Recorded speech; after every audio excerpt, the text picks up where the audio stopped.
We welcome you to Milwaukee. Game 2 coming up in this National League Wild Card Series. Folks making their way into American Family Field. The roof will be closed, and we get set. The Brewers on the brink of elimination. The time for improving is over. The time for proving has arrived. Because the future hangs by a thread. Get out of here! The Diamondbacks and the Brewers are ready. That's gone! Back-to-back homers for the Diamondbacks. And the Diamondbacks have taken Game 1 here in Milwaukee. This moment, filled with promise or regret.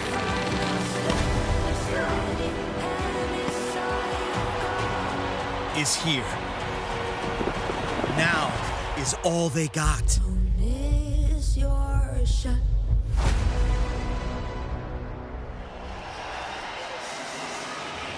Well, here in Milwaukee, fans on their feet trying to urge their team on to a win.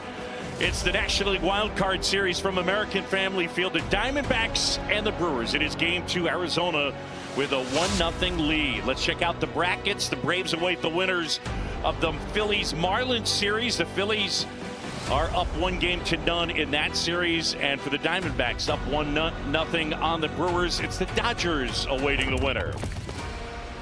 And we welcome into the broadcast booth John Sciambi and Doug Glanville. Jesse Rogers will join us coming up. Last night, the Diamondbacks able to knock out the Brewers ace, Corbin Burnes, and they used the home run ball. It's a team not known for power, but they hit home runs, and they ended up prevailing. The bullpen was excellent as well. Well, the Diamondbacks are in the bottom 5 in terms of home run percentage, so this is not their game. And they came from sources of young players, first postseason action. So their heartbeat was slow. Age is just a number. They proved it by getting these big hits back-to-back. Their power game, and Moreno comes up big with the big home run off of Corbin Burnes. So you look at how they're able to do this. Well, power means nothing without control. And Zach Gallen is the one that absolutely finds a way to hit the zone. Cy Young candidate year in, year out. And he finds a way because he has a great pitch mix. And when you think about that, that is what's going to set him apart tonight. Zach Gallen, since he debuted in 2019, is top 10 in the majors in ERA. So the Diamondbacks had their ace on the mound in an elimination game. Meanwhile, the other side, a game that was supposed to be started by Brandon Woodruff. He's been ruled out for this series and likely the entire postseason. So Freddie Peralta gets the start. He's not short on stuff. Well, Freddie Peralta is a power pitcher with velocity. He loves his fastball, but he's become so much more improved by commanding the secondary pitches. You look at the strikeout rate since July, 37%. So this is a guy who is a power pitcher. You talk about the power yesterday with the home runs. Well, the pitcher is going to be power versus power when you talk about Brewers D-backs today. And that's what's exciting. Well, the Diamondbacks got some great defensive plays from their veteran third baseman Evan Longoria last night. 2 elite defensive teams. The Brewers need a win to stay alive.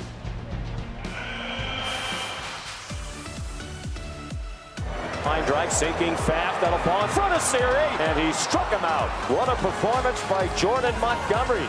He's done it again. Back-to-back home runs for Lewis. Well struck. That one way back. Gone. Carroll with a 2-run homer. Castellanos hooks that one. It's got to get down. Harper. He's being held. He runs through that side. And he scores the 4th run for Philadelphia.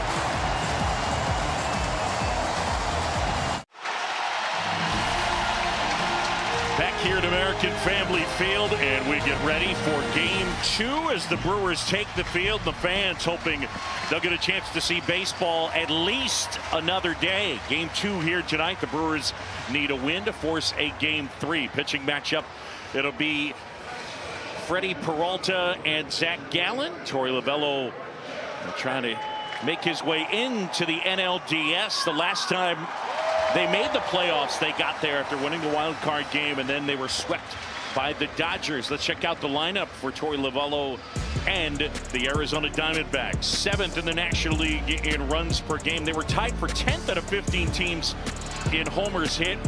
And for the Diamondbacks, it's the same lineup as we saw yesterday with Carroll, Marte, and Pham up top. Walker had 3 hits last night, including the put-away shot against Williams in the 9th. Moreno had a big home run. That lineup, they don't swing and miss a ton, and that will be the challenge for Freddie Peralta. Dougie, they call him Fastball Freddie Peralta. He likes his 4-seamer, but he's got a good mix. And this season, he threw his 4-seamer 51% of the time, so he definitely leans into it, as he should. It's an explosive pitch, but he has the slider, he throws a changeup and a curveball. They all complement very well. Location is important. He'll change it up against lefties or righties, depending on how he wants to execute on that curveball. This is a power pitcher in the purest form, and he will be aggressive. Brewers were excellent at run prevention as they led the majors in ERA 3.71, and they allowed the fewest runs per game. An excellent defense to combo with that pitching. The Diamondbacks, though, last night seemed unfazed as Craig Counsell not only had to use his ace, but every single leverage reliever he's got out in that pen. I mean, he did, and you roll the dice when you have to use everybody. It's game 1. You're also going against a 1-2 punch with Zach Gallen, their ace, and their bullpen was virtually empty, certainly the leverage guys. So they're going to need a long and deep start by Freddie Peralta. The roof was open last night. We play with it closed here tonight.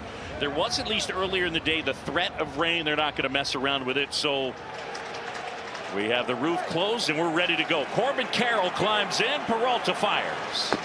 And the first offering in there for a strike. Craig Counsell telling us Freddie Peralta, they skipped the start, gave him some extra rest.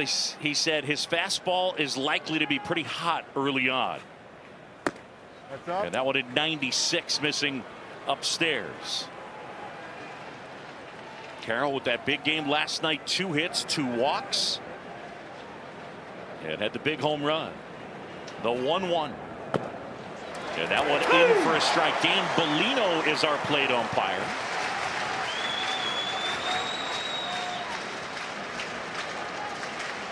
Carroll in a 1-2 hole. Peralta ready. Here comes.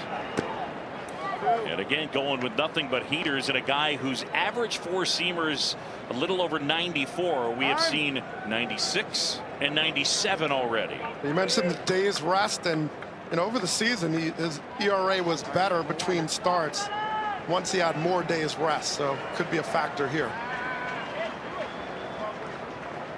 There comes the 2-2. And that one hit in the air center field. Frelick charging in some more. And the rookie makes the catch. So Carroll retired. And with 1 down, it'll bring up Ketel Marte. Freddie Peralta, a guy that the Brewers got from Seattle. He was originally signed by the Mariners back in 2013 when he was a 16-year-old.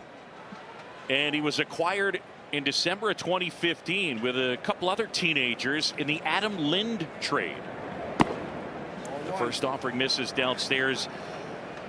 And I remember asking David Stearns, their previous president of baseball operations, about it. He said, yeah, we had no idea, the 3 teenagers, that any of them, that one of them might turn into this. And Peralta's been a very good pitcher. Yeah, well, you talk about the big 3 with the Brewers. You have Corbin Burns, and he is one of the 3. And he's definitely been a dependable pitcher with big strikeout potential. Swing and a miss.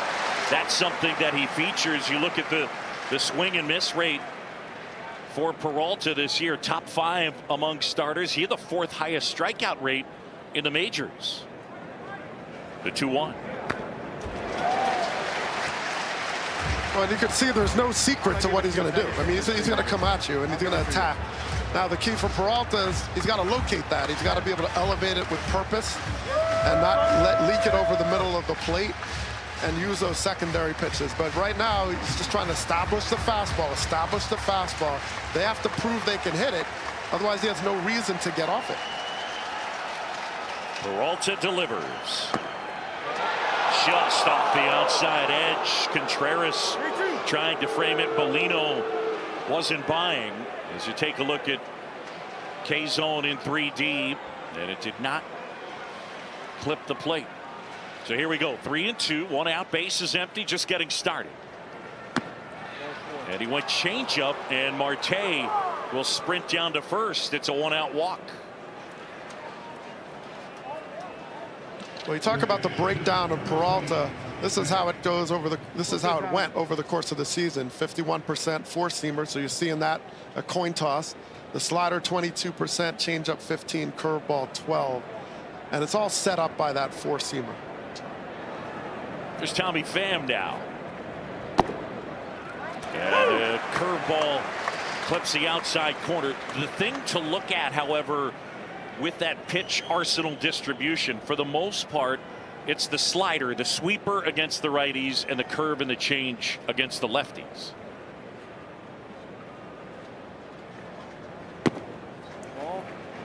That one downstairs as he threw the change up there, and the count is 1-1. Pham 0 for 4 with a couple of strikeouts. The veteran at 35 years old, he and Evan Longoria, the two guys that have a good amount of postseason experience. And the 1-1 is cut on and missed. And that's what's so tough about starting when you have a repertoire that's a little different than for righties versus lefties. You have to have all of it working to be able to neutralize an entire lineup. 1-2. In there, and Pham is gone. Peralta registers his first strikeout. Well, this is what high velocity does. He gives up on it. Pham gives up thinking, oh, it's going to be down, and it just sort of stays on that plane. We know the ball can't defy gravity, but it doesn't drop as much as you anticipate coming out of his hand. So Pham's like, oh, that's low, and then it just stays right there, and that is what the power of Peralta can do. So here's Christian Walker now. 2 away, man at first.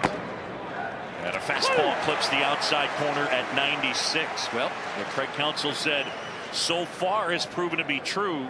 That fastball is coming in hot. Right. It is. Marte at first. And the right-hander fires. And the breaking ball misses down and away. That was the slider. Walker 3 hits last night, including the big 2-run double in the 9th. That was the put-away shot. It was against Devin Williams and extended the lead from 4-3 to 6-3. Way high, and that one caused Contreras to come up out of the crouch. But there's no pitch that has neutralized Walker's power this year. He hits everything for power. But if you want to take him off his batting average, his chance to get a hit, it is the slider, it is the curveball. 2-1. And that one missing down and in as he went changeup. And now it's 3 balls and a strike. Well, these are very good takes by the D-backs. That's a good pitch right there. That's a chase pitch. Walker didn't even move. Right-hand batter back in, awaiting a 3-1. Here it is. Popped in the air down the right field line. Terang sprinting out. Foul ground. And he makes the catch. And then runs into the netting. Peralta pitches around the walk. The Brewers will come up to hit when we come back. Back here in Milwaukee as we get ready for the bottom of the first. No score. The Brewers coming up to hit. Let's check out the Milwaukee lineup. They struggled early offensively and finished strong, ultimately 8th out of 15 teams in runs per game in the National League. Slug is not usually a big part of their offense. They did lead the majors in pitches per plate appearance. Yelich, Contreras, and Santana up top. Sal Frelick hits 5th. He's their center fielder. Adames, the veteran shortstop, had 3 hits last night. And on the mound, the Diamondbacks ace, it is Zach Gallen, Dougie. Well, Zach Gallen is, a pitcher that adjusts. He's so efficient. He's constantly in the Cy Young conversation. He likes to work off his fastball, so there's similarities in Peralta, the four-seamer. He has a curveball changeup. He cuts the ball. I mean, there's a lot of command in and out. First offering to Yelich, missing inside, and it backs the Brewers outfielder away. Yelich 1 for 3 with a couple of walks last night. Put together a fine year this season. And Gallen missing downstairs. Gallen, a guy that doesn't throw overly hard. Craig Counsell looking on. And Counsell certainly one of the storylines here tonight. Hit on the ground and through the right side, a base hit. So Yelich with a single to begin.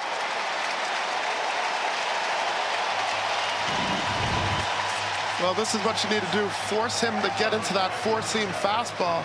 Now he rolls over a little bit. That's why he topped it. But he hit it hard enough into the hole to get it through. And this is his ability to attack. He's 2-0 count. He knows Gallen's trying to establish the fastball. And so he sits on that and he's able to take an aggressive swing on it. Christian Yelich, who's played for Craig Counsell since 2018. Craig Counsell does not have a contract beyond this year. And so one of the storylines, there's no getting around it, and that is, could this be the last game Craig Counsell manages for the Milwaukee Brewers? It could. He is one of the best managers in baseball. As Contreras takes out of the strike zone to the count 2-0. And to be clear, Craig Counsell said, look, I just want to wait until the end of the year to figure out what I'm going to do. He's from this community, grew up here. He played for the Brewers for 6 years. And he would love nothing more than to lead this city to a World Series championship. 2 balls, no strikes. Contreras waits. And Gallen delivers a strike.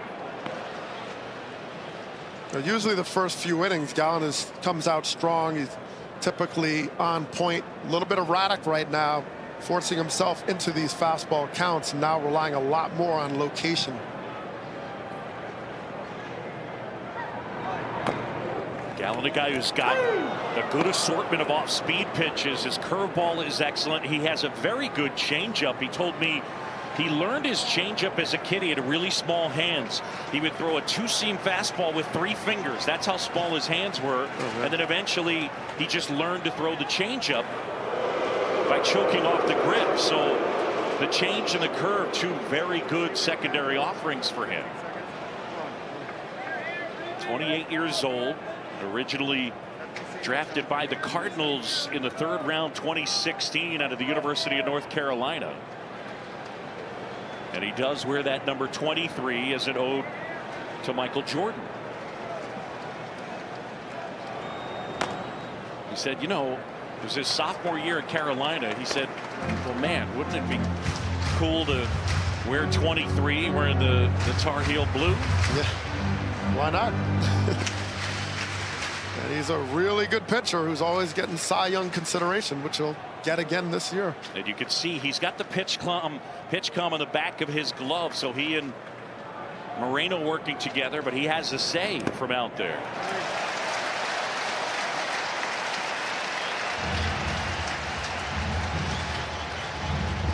Now, always a tough decision early on. 3-2 count. And Yelich certainly has speed. There's that pitch com device he can press to pick pitches that he would like to throw. 3-2 now. Here comes. There goes Yelich. A swing and a miss. Throw to second is too late. And Yelich is in with a stolen base. Well, it looked like Moreno had a little trouble throwing around Contreras. He didn't kind of finish his release, so just watch how he catches the ball here, and he falls in, so he short arms it to avoid the collision, and the ball starts to sail on him towards the right field side of second base. And Moreno's one of the best at throwing runners out this year. In fact, he was the best in terms of the highest percentage of caught stealers. So a strikeout and a man at second. Carlos Santana up and a spin and a bluff. Back to Yelich for a second. You think of the MVP season in 18 and then runner-up in 19, but speed and efficient base stealing has always been a part of his game. Up and in to Santana. Yelich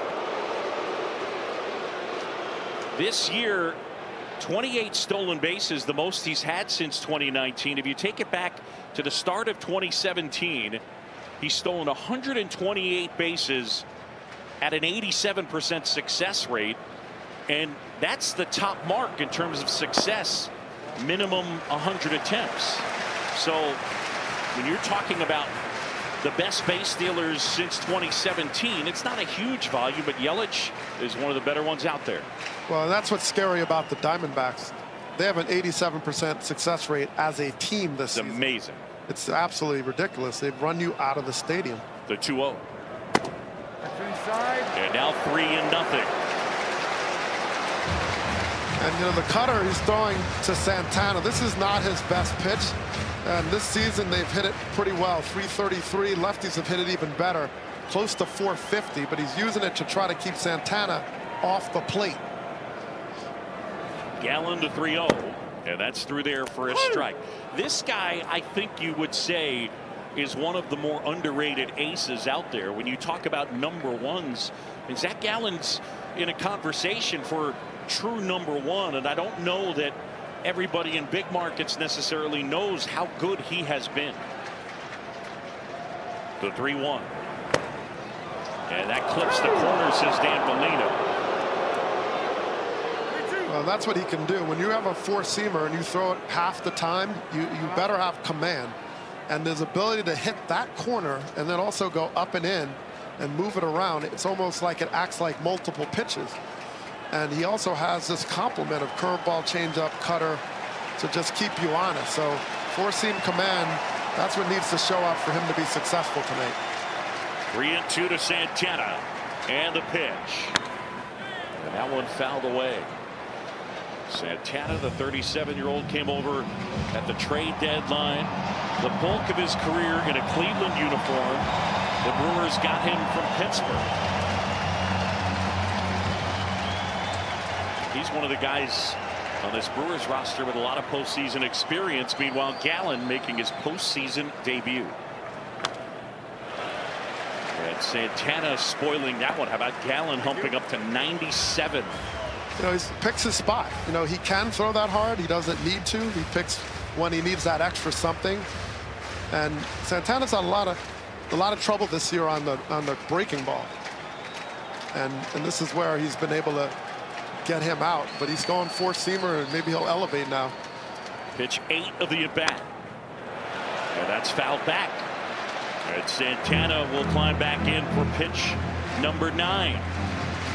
In Santana's career, he's had 1,213 walks and 1,350 strikeouts. And this has one of the best eyes over his career. It's the lowest walk rate of his career this season, but he still has a phenomenal eye. 3-2. And that is ball 4, and now 2 are aboard. And with the roof closed, it's a little louder in here. We'll see if that phases Zach Gallen, 28 years old, the kid from New Jersey. Again, his first ever postseason start. He was second in the National League in innings, 8th in ERA. He was the all-star starter. Yep. Down the stretch, it didn't go quite as well as he would have hoped as they meet on the mound. But his first 27 starts, and obviously, you know, this underlines him being the all-star game starter for the NL. His ERA over the first 27 was 3.11. His final 7, it was just a shade under 5, so he didn't finish strong. You know, one thing they've been able to do with him, if he's not as sharp location, is they hunt the fastball and they start jumping on the first pitch. And they've done a lot of damage against Gallen when he's able to, when he's not making that sharp location that he needs with the four-seamer. Mark Canha at the plate. So the back-to-back trade deadline acquisition. Santana, now Canha in the Brewers order. Yeah, the designated hitter takes a strike. Canha 0 for 4 last night. Yelich at second. Santana at first. Canha actually has a connection to Christian Yelich. They were together in the Marlins organization. They played 3 years together. Canha, Yelich, Marcell Ozuna, and JT Realmuto. And that is strike 2, so Gallen quickly getting ahead. 1 out, 2 aboard. And Canha did not like the call from Dan Bellino. You know, good pitch, and this is Gallen starting to work the corners. He's already established he can hit it down and away. He can hit it down and away to righties or lefties. The 0-2 off the outside edge. And Gallen has to make a decision strategically.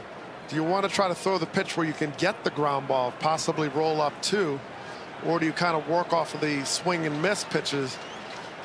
And right now, Canada's a guy that you can double up if you get that hard ground ball. That one missing, and Dougie now take a step back and contemplate first and second. There's still only one out, and he is at pitch 23 in the first. Exactly, and you know, no matter what, you have an ace, a Cy Young candidate year in, year out. You rely on your bullpens. I mean, that's how you're going to separate. Now it fouled away as Kenna pushes it off to the right. 2-2 on the designated hitter. When you think of some of the elite teams right now, the Dodgers and the Braves, their starting rotations kind of in shambles right now. So they know it's a bullpen. Zach Gallen may be an ace, but an ace today is going 6 innings, 7 innings, maybe. The 2-2. And again fouled away. So they continue to make Gallen work. It might be an opportunity. He is fouling them off late, so Canna is staying back. But it might be an opportunity to really slow him down and get that ground ball that Gallen is looking for. Maybe a slow curveball or something different.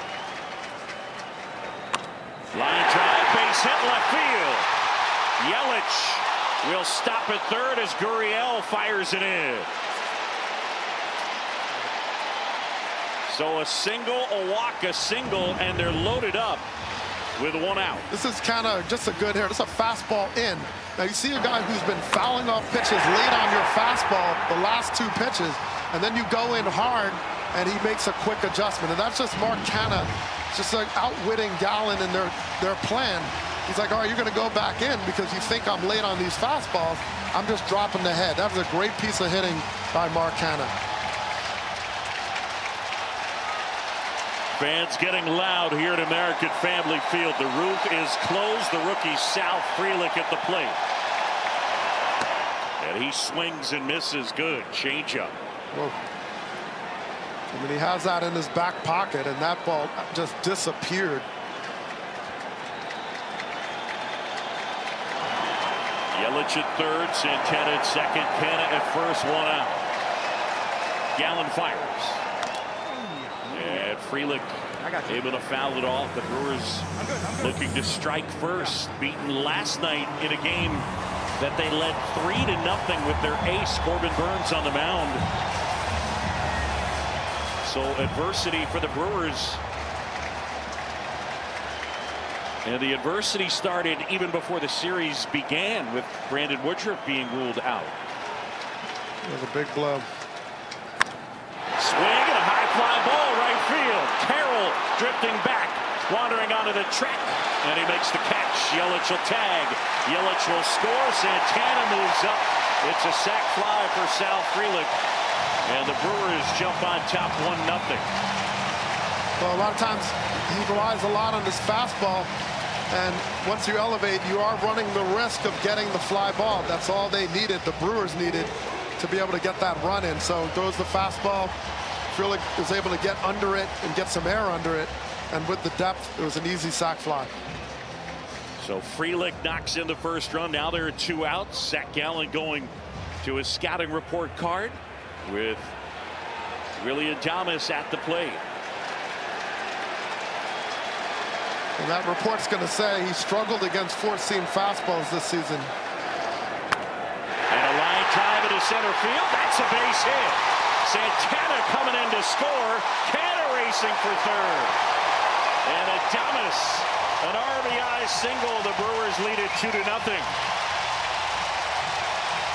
Well, Adames, I don't know what the scouting report said, but against 4-seamers, 195 batting average this year. And he ends up throwing the curveball kind of flattened out. And Adames just short and compact, makes the adjustment. And it looked like he was sitting on that pitch. He got his foot down, working to go opposite field, and stayed in the big part of the ballpark to get the base hit. Willie Adames, one of their leaders. Brent Strom out to talk to the right-hander Zach Gallen. It is 2-0, and Gallen has had to work very hard. He's thrown 30 pitches. Most he's thrown in a first inning this year. The most for any inning is 37. So he's having to grind. Well, and every out, every batter that reaches, you're taking away an inning, a couple of outs of his depth in going into this game, and you're putting pressure on the Diamondbacks bullpen, which has not been as strong as the Brewers.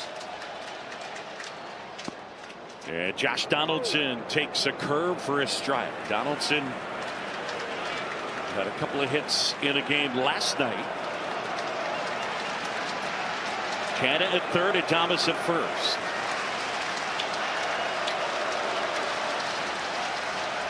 The kick of the 0-1. Swing and a tapper back to the mound. Gallen will fire over to first. Donaldson is out. The Brewers send 7 to the plate and they score twice.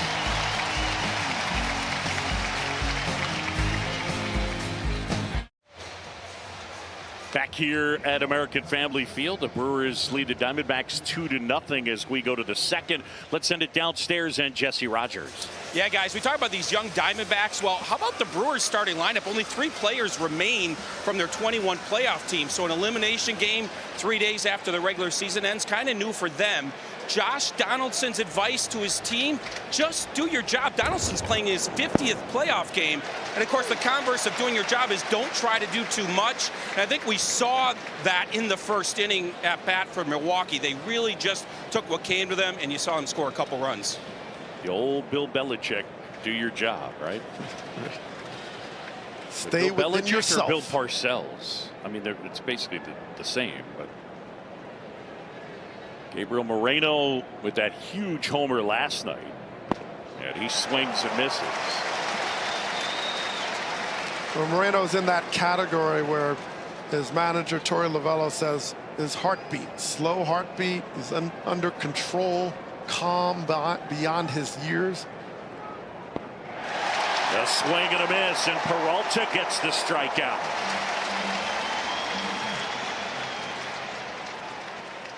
No fees or minimums and no overdraft fees are another reason banking with Capital One is an even easier decision than this. We need a clutch hit. Derek. Jeter. Hang in there, rookie. Yep, even easier than that. What's in your wallet? Lourdes Gurriel Jr. taking a slider for a strike. Right-hand hitter went 0 for 4 last night, an all-star this year. He put up a solid season. OPS plus of 108. 100 is average, so you can read that as he was 8% better than the league average. This one popped in the air. Foul ground. Santana near the netting. Diving. Oh, boy. He wasn't able to come up with it, and then the crew chief Alan Porter will help him out. That's a hustle right there. So they need like a trampoline park sponsorship here, be able to jump back in. But I mean, look at this effort. I mean, you're trying to do anything you can, and Santana times it perfectly, leaps, but just happened to hit the net.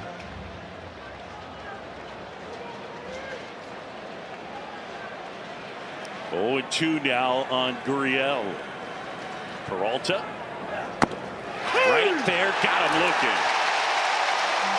Fastball Freddie with his 3rd strikeout. And there's 2 away. This is 98 miles an hour. I mean, it is on the corner. I mean, that mix of power and control. I mean, look at the 4-seam action, but just sizzles by Gurriel. And Gurriel tends to hunt off-speed pitches, and he's really good at it. Once you're hunting off speed and get that, it's hard to pull the trigger. Yeah, for Freddie Peralta, the strikeouts are usually a big part of his success. Consider his last 11 starts this year, a 2.44 ERA, 62 2/3. He struck out 92.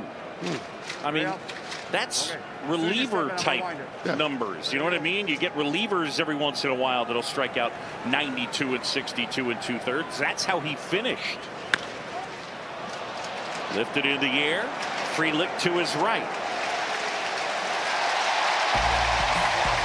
1, 2, 3 go the Diamondbacks.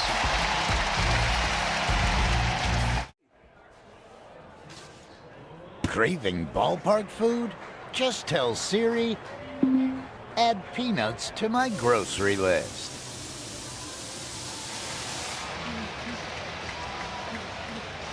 Oh, craving nachos here at American Family Field. Boog Sciambi, Doug Lenville, Jesse Rogers as we go to the bottom of the second. And it'll be Bryce Turang to start it off. 8-9-1.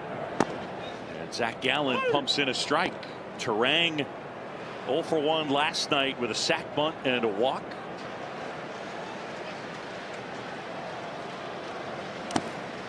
This kid a really good defender, and he can fly. And first inning yesterday, he got 3 chances right out of the gate and converted them 4 threes. Swing and a miss. So Zach Gallen had to work extra hard. 32 pitches in that first inning. Yeah, that one a little bit low as you get a look from Cam.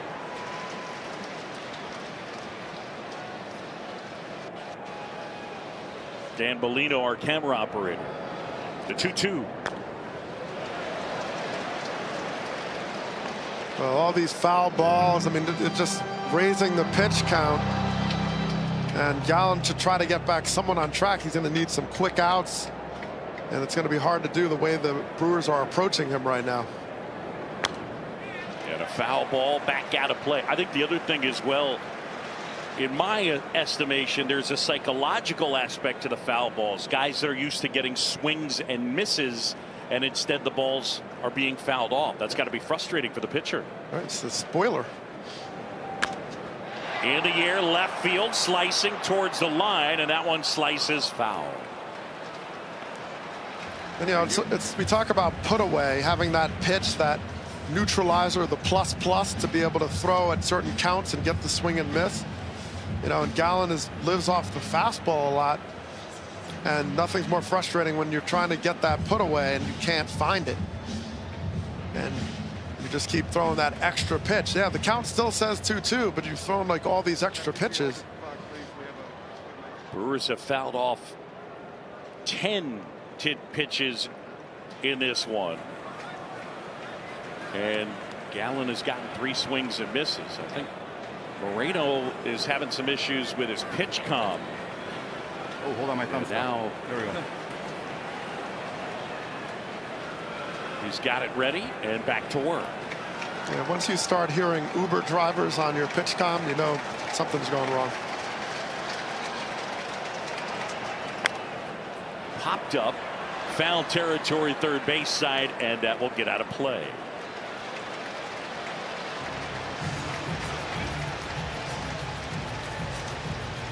Well, Zach Gallen hoping for a quick bottom of the second. Brewers lead 2-0. A sac fly by Frelick and an Adames RBI single. Turang 4 straight 2-strike fouls. And a swing and a miss. Gallen able to get him. I don't know if he got hit with the bat or what happened here. I think Moreno got hit on the follow through. It's pretty solid. Yeah. Yeah, I mean, it's just such a, you know, it's one thing to just already deal with foul balls, but he kind of goes forward to block it, and because he has to lean forward on the block, it takes his head into the swing path. And, you know, this is devastating blow for the D-backs. I mean, this kid has caught so many games in the home stretch and just been able to raise his game. Big hits, phenomenal defender. And they're doing that concussion protocol here just to kind of make sure. But the way he sat down, you know, you knew he was a bit dazed for a second. Yeah, I mean, he sat back just for a moment and has that kind of far off look. The thing that is so challenging in these spots is take one more look, a swing and a miss and a follow through, bang, right on top of the head.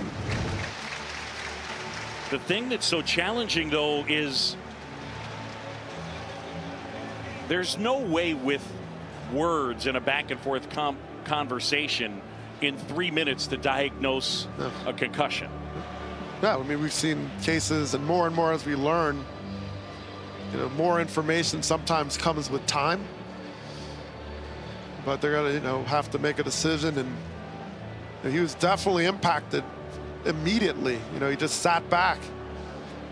And, you know, one of the risks is already a lot of risks to this craft as it is. And just trying to block a ball, you end up in the swing path and just didn't see it coming. And you see just how valuable Moreno is. Early in the year, Carson Kelly was sharing time with him, but eventually Moreno took over. Jose Herrera is their backup. This guy has turned into one of the top defensive catchers in the National League, and if not in all of baseball. He's got a bright future, and they need him. He had the huge home run in the game, and look, it can be as simple as, after taking the bat to the head, what about the next foul tip? Right, sure.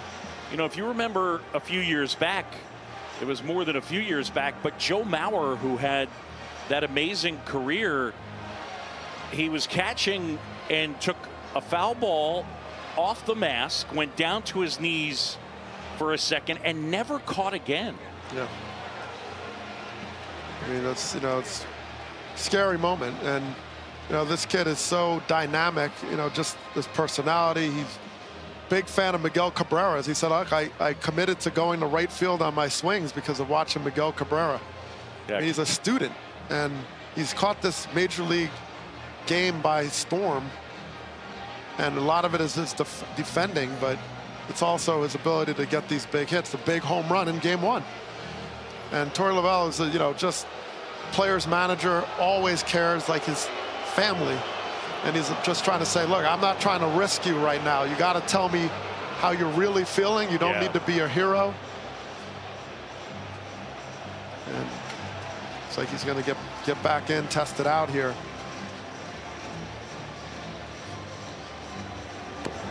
Yeah, when you talk about guys in leadership positions, Torey Lovullo would be at the top of the list in terms of a guy who exudes that humanity, and he has a connection and a care for his players. It's something that every manager strives for, to be sure, and it's certainly something that Craig Counsell has with his guys.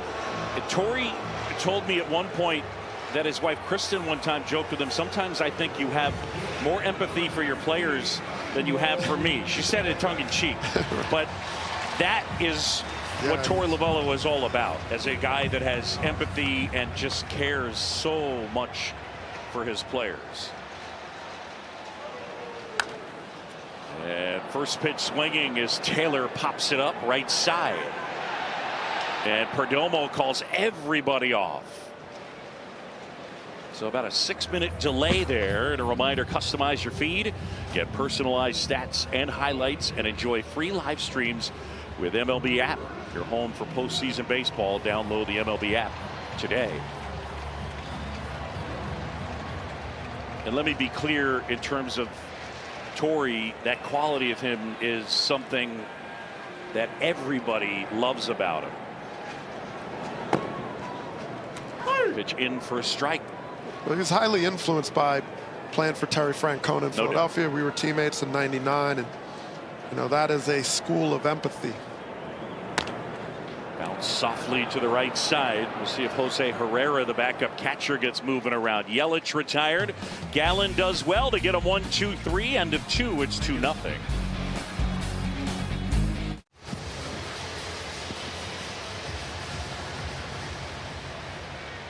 All right, this is moments ago. Gabby Moreno, who got whacked upside the head on a follow-through backswing from Bryce Terang, going back inside the clubhouse. We'll see if he ends up coming back, or Jose Herrera, their backup catcher, ends up taking over. But for now, here in the third, Peralta and an 0-1 to Longoria is in for a strike.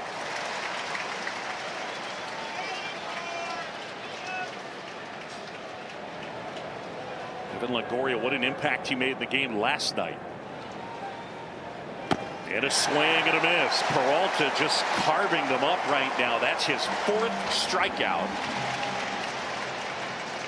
Well, you have this power fastball. You have to keep it in your mind as a hitter, but then he drops this on you. It starts off to thinking, oh, I might be down in this corner, and a good percentage of the time as it gets to the plate, it's a strike until it's not. Yeah, he likes that sweeper against the righties. That one drilled right field. Going back is the right fielder Taylor, and he makes the catch. Perdomo trying to ambush, and he did, and hit it pretty hard.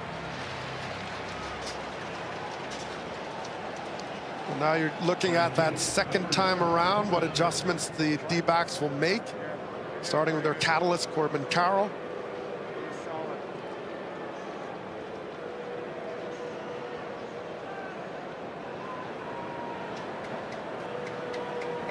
Peralta fires. Yeah, the pitch outside. Carroll flied to center his first time. Corbin Carroll, 23 years old, from Seattle. All-star this year. He was an all-star starter as a rookie, and deservedly so. In his hometown. I mean, just an incredible accomplishment. The 2-0. And now it's 3-0. Brewers lead 2-0. We're in the top of the 3rd. It's game 2. The Brewers need to win to stay alive. Outside corner for a strike. Well, you know, Carroll trying to find his way on base any way possible. He was on base 4 times, including a pair of walks last night. And he's an amazing threat to steal. 54 swipes at better than 91%. The 3-1. And now it's 3-2. He's a nightmare for any team when Carroll gets on. I mean, he's got incredible speed. And not only that, he runs the bases well. Crowd making noise. Peralta. And that's popped up. Foul ground third base side. Donaldson. Peralta gets him 1, 2, 3 on 10 pitches.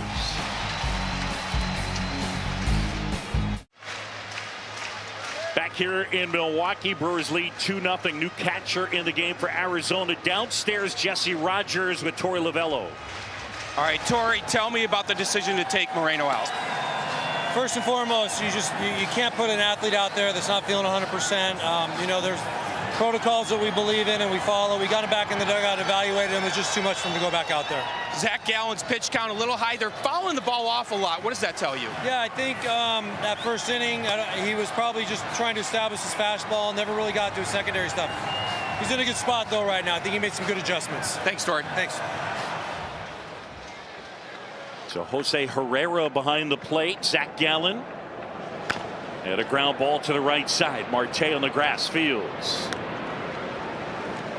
Yeah, the first out here in the bottom of the 3rd. Jose Herrera, a native of Venezuela, like Gabby Moreno. He's 26 years old. He debuted with the Diamondbacks in 2022. This year in 208. Played 41 games, got 120 plate appearances, and made 36 starts. So thrust into the spotlight here with his team down 2-0, and not to get too far ahead of ourselves, but you start to wonder if the Brewers win this game and there is a game 3, is Jose Herrera the starting catcher tomorrow for game 3? Well, it'd be surprising if Moreno's bounced back from what precipitated him coming out of the game within 24 hours. It just seems unlikely. Yep. And the pitch downstairs, a ball to Carlos Santana. It's 2-0. You think of what it means too. Your catcher is part of your battery. I mean, this is the brain of the operations here. Swing and a miss. And so within that, you have a young catcher and then another catcher with not a lot of experience coming in and has to learn, you know, calls. And Zach Gallen's probably calling the pitches. There's so much going on right now. That ball is hammered right field, but curling foul. So they have to work very quickly in getting familiar with the rhythm of it while you're on one of the biggest stages of your career as a catcher. It's a lot to take in.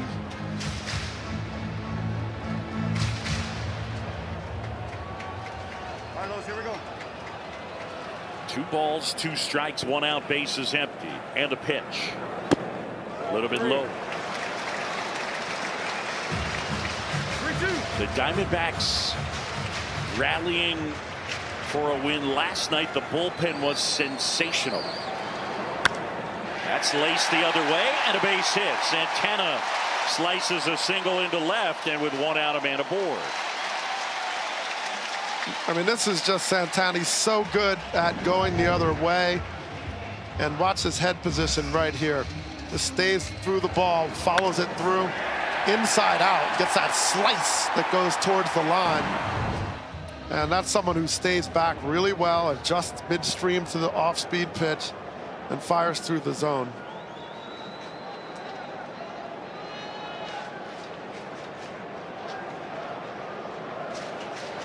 Here's Canna now. He had a swing and a miss. He went upstairs with a 4-seamer at the top edge of the strike zone.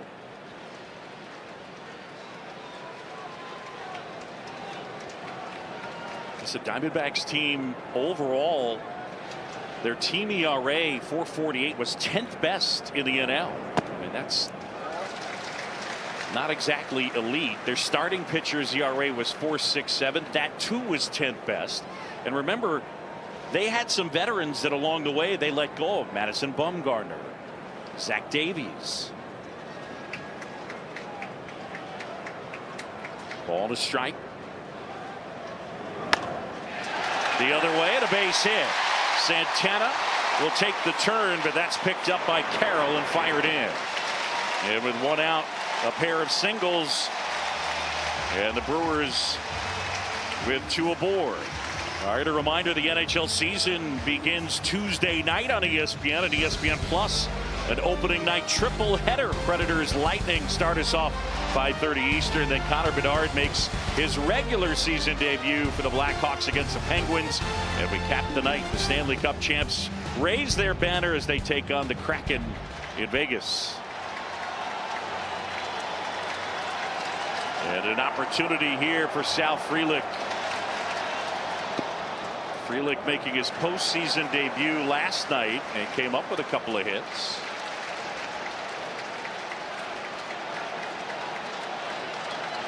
A sac fly tonight to get the scoring started. It's 2-0 Milwaukee. And Gallen missing outside. Zach Gallen faced the Brewers twice this year and pitched brilliantly both times. In Arizona, 7 shutout innings, 11 strikeouts. In Milwaukee, 7 innings and 1 run. And there's a strike to make it 2-1. I mean, that's a gutsy pitch. Throws the change up there and locates it well, knowing the fastball is what he's established, but he's not getting that full feel of it location wise. So mixing in secondary pitches with command. And the 2-1 popped up, and that one foul and back out of play as Herrera gives it a look. If you're just joining us, Gabby Moreno, the outstanding young catcher for the Diamondbacks, forced to leave the game after being struck on top of the head with a backswing from Bryce Terang. So Jose Herrera is now catching in the bottom of the 3rd. 2 on, 1 out. And that one is knocked down by Gallen. Throw to second for 1, on to first, and it's a double play. Oh, what a play. That was absolutely scorched by Sal Frelick, and Gallen turns it into a 1-6-3 double play.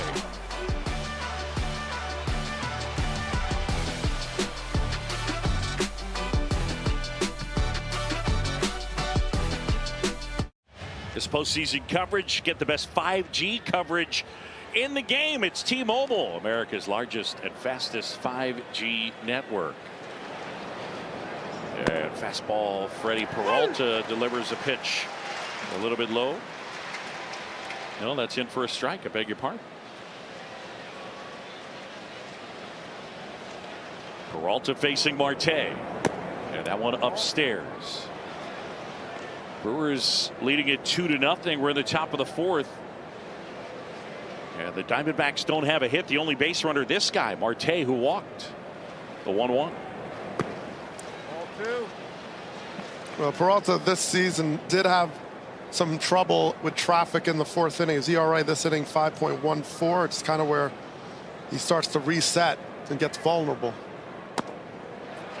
Pitch in for a strike, and not even so much about the fourth inning, right? It's the second time around, right? I mean, it's because it's not as if, I mean, the 2-2 is in there. Got him. Marte is gone, and that is strikeout number 5. Well, you watch how Peralta's been successful, and it is the power fastball. And a lot of the Diamondbacks are late. This is how he's made his living, just blowing them by. 94, 95. Bye-bye, 93, still late, going up in the zone late. And that's how his fastball plays. Just sheer explosion. And, I mean, they know it's coming. You know, 50% of the time he threw it all year. But it just has that late life, and he's just been able to get it where he wants it so far. And again, Craig Counsell predicted that the fastball would be alive, and it has been. Check swing, Pham went too far, and it's 1-1.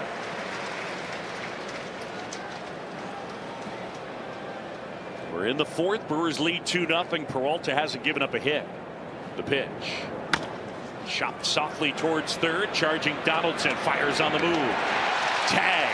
And out. The throw took Santana off the base. Well, look at this slow roll. Donaldson still moves well over there. Circles it. Transition. Throws over the top. The ball sails on him. So now you're relying on your first baseman, Santana, to do the dirty work, catch it and make the tag. And he gets Pham right in the chest.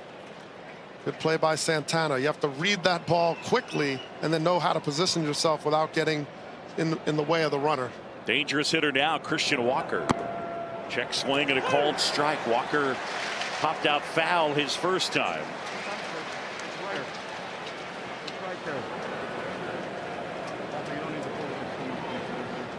That, by the way, the first out on the ground for Peralta, as that one dribbled foul.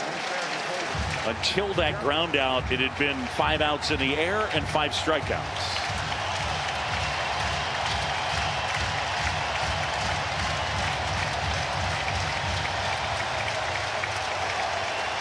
Two down here at American Family Field. We're in the fourth. Nobody on. The Brewers lead it 2-0. Milwaukee trying to even this series at a game apiece and force a game 3.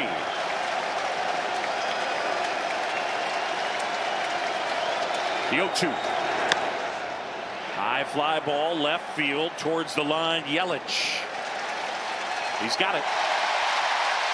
4 shutout innings for Freddie Peralta.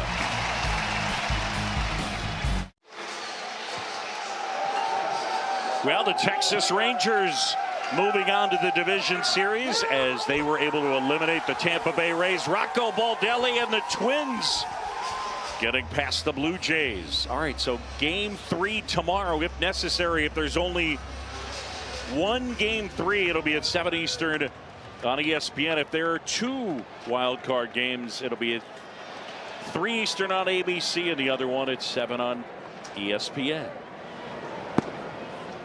That makes sense? Did I say that right? Yeah, sounded good.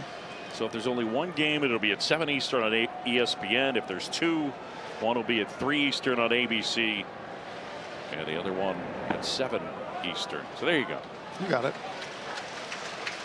No swing, says Alan Porter. It'll be Adames, then Donaldson, and then Terang. Zach Gallen, the Diamondbacks ace, touched up for a couple of runs in the first. And a pitch in for a strike. Well, John, you were talking earlier about second time around, third time around. And it's so interesting. Like, there's some pitchers that take time to figure it out and get a feel. First inning, they struggle, and then they kind of get stronger. There's others that kind of fall in probably the majority of the patterns where you start to recognize them and hitters start to make quick adjustments, and by the third time they got you. Here's a 1-2. Inside, it straightens up Adames.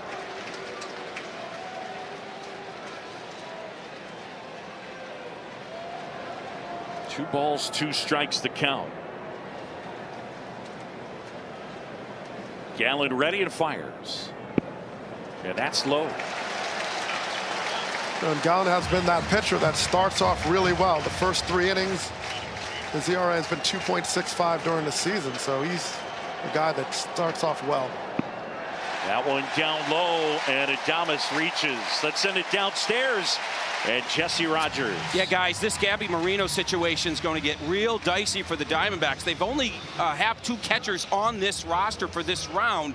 So if Herrera gets hurt, it's unclear who would catch in this game. But the bigger decision is tomorrow. If Moreno has to come off the roster, he's ineligible for the next round. He could come back for the NLCS, but that's a position you really can't play short at. So this is going to be interesting what Arizona does if there's a game 3 tomorrow. And again, it's a great point that you make, Jesse. All those things hold, and Torey Lovullo in his conversation with you mentioned, look, you can't put a player out there when he's not feeling right. So care for the player came first for the Diamondbacks and from their manager, but obviously going forward, it makes things more challenging when you have one of the better catchers in the National League.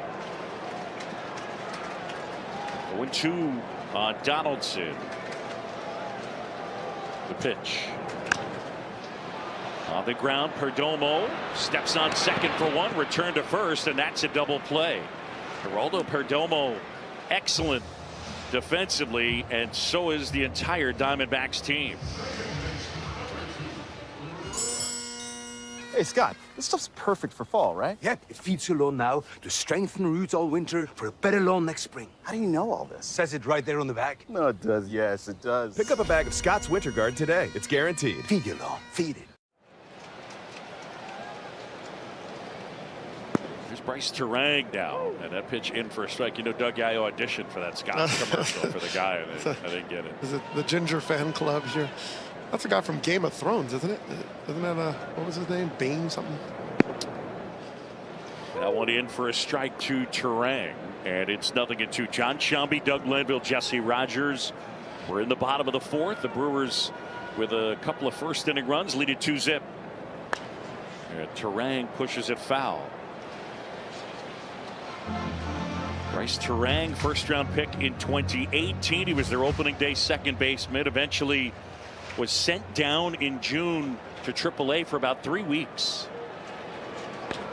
He swings and lines one to right. Carroll back, and Carroll has it. We'll head to the 5th in Milwaukee. Brewers with the lead.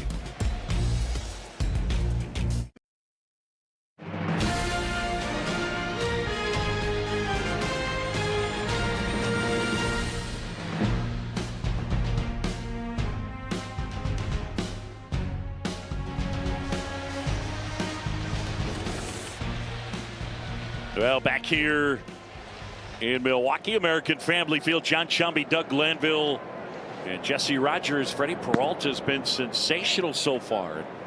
He'll face Jose Herrera for the first time as he hits for the first time after replacing Gabby Moreno. Had to leave after being struck in the helmet on a backswing. This one hit in the air, right field, and caught by Tyrone Taylor. So 4 1/3 shutout no-hit innings.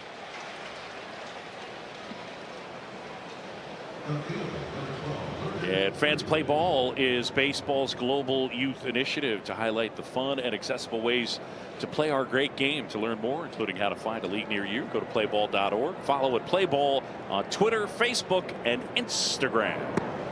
That one inside.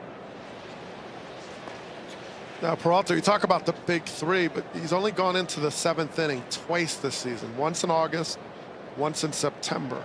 So generally, the bullpen always playing a role. Pitch missing there, and now it's 2-0. Yes, the only caveat, Dougie, is normally he is not particularly efficient. Yes. Here tonight, Yeah. he's been very efficient. 1 out, the 2-0. And that one is inside. So as if on cue, he falls behind Gurriel 3-0. Well, 109 pitches was his season high. Only a few times he went over 100. Here it comes. And the pitch is in for a strike. But he is a guy that benefits from extra days rest. He's definitely shown staggered improvement with his ERA even in those circumstances. Swing and a miss. So from 3-0 to 3-2 on Gurriel. Struck out looking his first time. What does he go with here? Well, go with that four-seam heat. That's the beauty of it. He's established all his pitches, all of them. And the hitter's like, I don't know what's coming. 3-2. Peralta ready. Here comes. William Contreras behind the plate. Contreras does a very good job framing. Craig Counsell telling us yesterday, we didn't know right away what we had in William Contreras, but he's put together a really good season. And that one dribbled fouls. Peralta continues to pound the strike zone. Contreras has really shown, I mean, early on is, you know, he all-star. He's able to hit for power, opposite field. He's got a lot of offensive skills. He's developing as a catcher. And that one fouled off. So Gurriel delivering a really good at bat right here. This will be pitch number 9. There hasn't really been at bats like this all game long against Peralta. He's kind of cruised through, and Gurriel's pushing him here to continue to make good pitches. That just elevates the pressure, and something they haven't put on Peralta much this evening. 4 straight 3-2 fouls from Lourdes Gurriel Jr. His brother Yuli with the Marlins. Of course, won a batting title and a couple of world titles with the Houston Astros. Just a family of hitters. Yeah. I think they were born with a bat or something. 3-2. 1 out, bases empty. Peralta. Oh, Donaldson to his left. Spins and throws, and he steals a hit from Lourdes Gurriel Jr. Well, these are two of the top defensive teams in all of baseball. Josh Donaldson, a late add to this team, but a great play. And we're seeing 2 third basemen between Longoria and Donaldson who are on the senior circuit here in terms of their time in the game, and they're not slowing down defensively. Good instincts, athletic, still making great plays. Just executing defensively, and it's fun to watch these two teams. So they both are phenomenal defensive teams. Got 40 outs above average, 2nd in defensive runs saved. And it's a look at StatCast powered by Google Cloud. So the advanced metrics love this Brewers defense. Josh Donaldson in his prime, an elite level defender. And at 37, still making plays.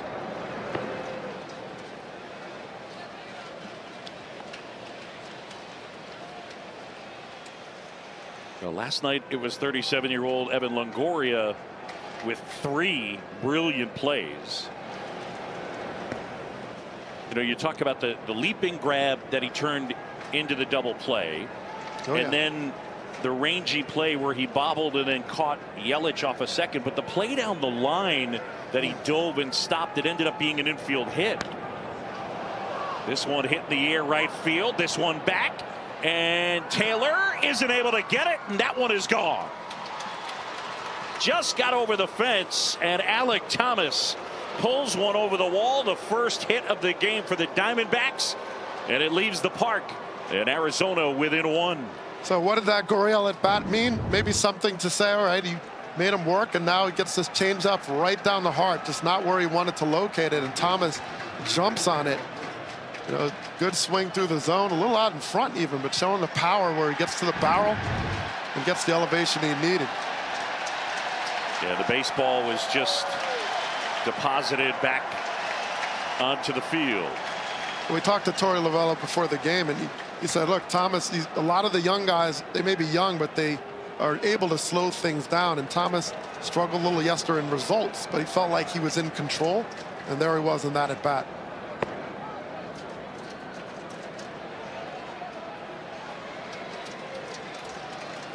Diamondbacks PR just letting us know that Moreno was removed with a head injury. That's all we know, and we certainly saw that much on our own, and nothing could really be diagnosed in such a short period of time. Brewers lead at 2-1, so the Diamondbacks using the home run ball for the second straight night, and they're right back in it.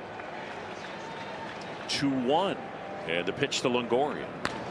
And that's lined left field. Going back is Yelich, and he makes the catch. First hit of the night leaves the park for the Arizona Diamondbacks. Alek Thomas blasts one out, and it's a 2-1 game.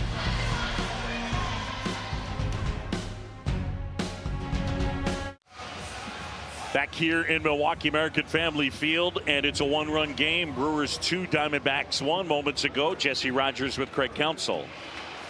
Craig, tell me what you've liked about Freddie so far. He's been on his game other than that one pitch to Alek. Yeah, he's pitching wonderfully. He's got command of every pitch. You can just tell he's got a good rhythm going out there. So far, so good. Looked like he left that one pitch up to Thomas. Yeah, it was a 2-0 changeup, and he stayed on it. Good for him. Let's go back to the first inning. Elimination game for you guys. Looked like you had some real veteran type at bats.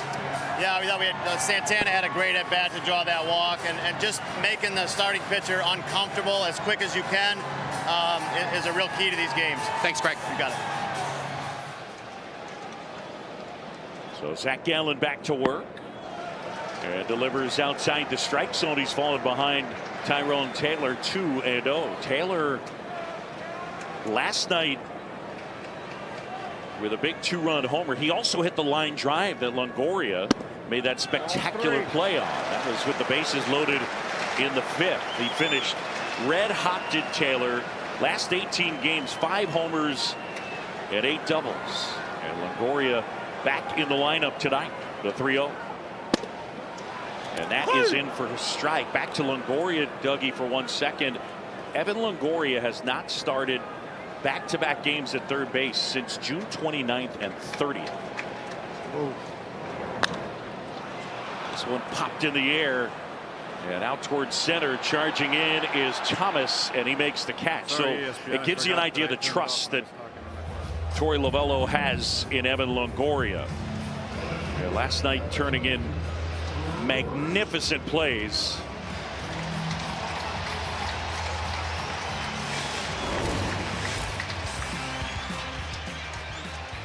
Working with Dave McKay pre-game and looking at defensive positioning. Here's the hit that he stole as Yelich flies that one to left field. So quickly, there are 2 outs. You know, he still puts in the work to have those instincts at third base, and it's still the hot corner. It's every bit as hot. It might be harder with all the exit velocity going on in today. And you look at what he's able to do defensively, save some runs. 2 down. And a pitch in for a strike to Contreras. William 0 for 2. The Brewers lead at 2-1.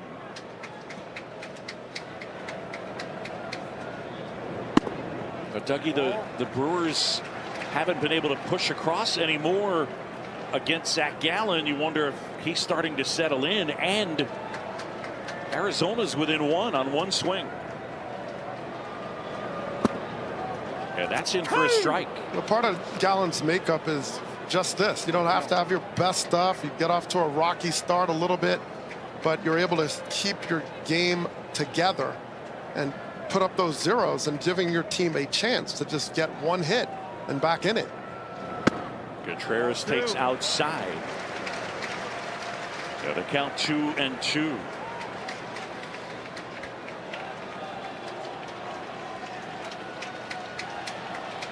Have been way more efficient after working so hard in that first inning. On the ground to third, Longoria, the veteran, fields and flips to first, and the Brewers go 1-2-3.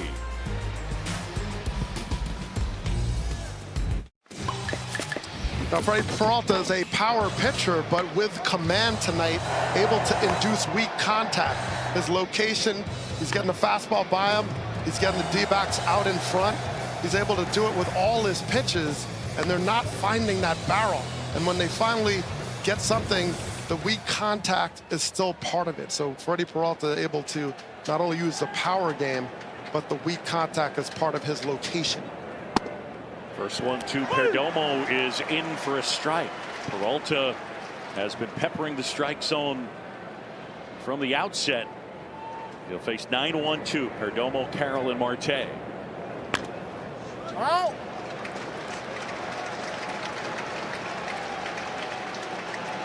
It's a tough thing when you are a power pitcher. You're comfortable with a lot of swing and miss, and you don't get the swing and miss, so you start going, what's wrong? But tonight he's been able to add this weak contact. That one way high. And instead of saying, let me throw harder to get the strikeout, I'm trying to now use what is one of the best defenses in baseball to let them do their job. That's high again. So now 2 balls and 2 strikes. Yeah, the Brewers turned the highest rate of balls in play into outs, #1 in defensive efficiency. Check swing and a ball outside, and appeal to third did not go. That's Chris Siegel down there. 3-2. And again, the crew chief is the first base umpire, Alan Porter. Dan Bellino is our plate umpire. 3-2, nobody on, nobody out. Peralta ready. Here it comes. And that's too high, and it's ball 4. Let's send it downstairs, and Jesse Rogers. With Alec Thomas here. Alec, tell me about the home run. I'm curious, are you trying to get Peralta up in the zone at that point? He was going so well until your pitch. Right, definitely seeing him up was the big thing, and also seeing him down because he's got that rise fastball. But yeah, just trying to get a good pitch and threw a changeup, and I just stayed with it. How tough was it to see your young catcher Moreno come out of the game? Yeah, that was tough. I guess he got hit in the head by Bryce. Pretty tough. You know, he's a great catcher, a great leader, and yeah, definitely going to miss him in this game. Thanks, Al. Yeah, no problem. Thomas with the home run to give the Diamondbacks their run. It is 2-1 Milwaukee, but a man aboard, nobody out. And a pitch outside. You heard Thomas talk about Peralta's fastball with the rise. Now, yeah, in physics, in actual fact, it doesn't rise. No. It just drops less quickly. Yes. The 1-1. Swing and a miss. That was the changeup. No, it was the slider. Well, and you're accustomed to a pitch that you think is going to be down based on your experience. You're like, oh, okay, I know that pitch. Yes. And it doesn't fall as much as you expect. And he's able to clip that at the knees. 1-2.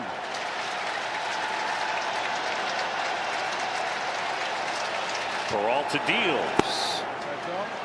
Good work by Carroll. That was exactly where Peralta wanted it. He wanted a baseball or two above the top edge of the strike zone, and that's a tough pitch to hit, and Carroll wasn't biting. 2-2, Perdomo at first. And that one gets past Santana. Broken bat roller down the line. Taylor over to get it. They'll stop Perdomo at third. Carroll into second. He broke his bat and comes up with a double that got past Santana. And the Diamondbacks in business, second and third, and nobody out. Corbin Carroll continues to be the Brewers' nightmare, as he was for many teams. Doesn't hit it cleanly, and this ball is definitely fieldable by Santana, but it comes up and bounces over his glove. So he overplays this ball, right? He goes down, and then it comes up and goes over his glove.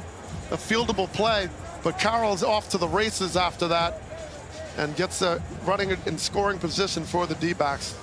And again, that one was not, at least by statistical measurements, hard hit. 83.9 miles an hour. I wonder a tiny bit if the barrel hurtling towards Santana visually distracted him a little bit. We won't know until somebody asks him after the game. Chris Hook, the pitching coach, out for a visit, but the Diamondbacks with a great opportunity. Second and third, nobody out.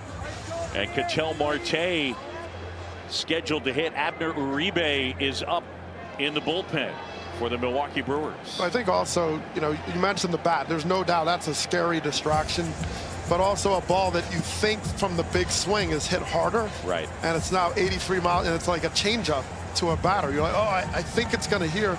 And then he kind of overplayed it and bounced over. So this ball, the bat explodes and it's coming at you. So that's distracting. And then he feels it, but when he goes and collapses, the ball just bounces over. So he didn't get in front of it in time, and Corbin gets the double. First one to Marte. He shortens to bunt, takes outside. That's ball one. Ketel Marte, a walk and a strikeout. Last night, a solo homer against Corbin Burns. He was 1 for 5. Perdomo at third, Carroll at second. So good speed out there. Yeah, that one fouled back. And now it's 1-1. And Marte, left-handed, he's a good hitter. He slugs a little bit better. He hits for a higher average as a switch hitter. Very dangerous hitter. The 1-1. Just off the inside edge.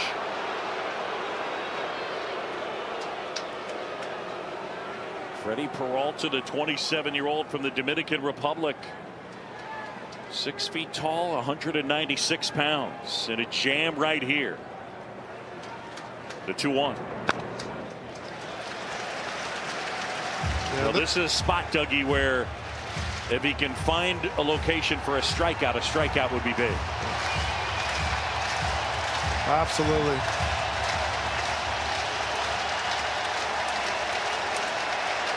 Fans urging on the right-hander. 2-2. And Marte doing well to spoil that one. And Marte is a kind of pick your poison. If he's hitting right-handed off a lefter, he's got the average, but he's hitting left-handed, he's got the power. And he got 20 home runs from this side of the plate.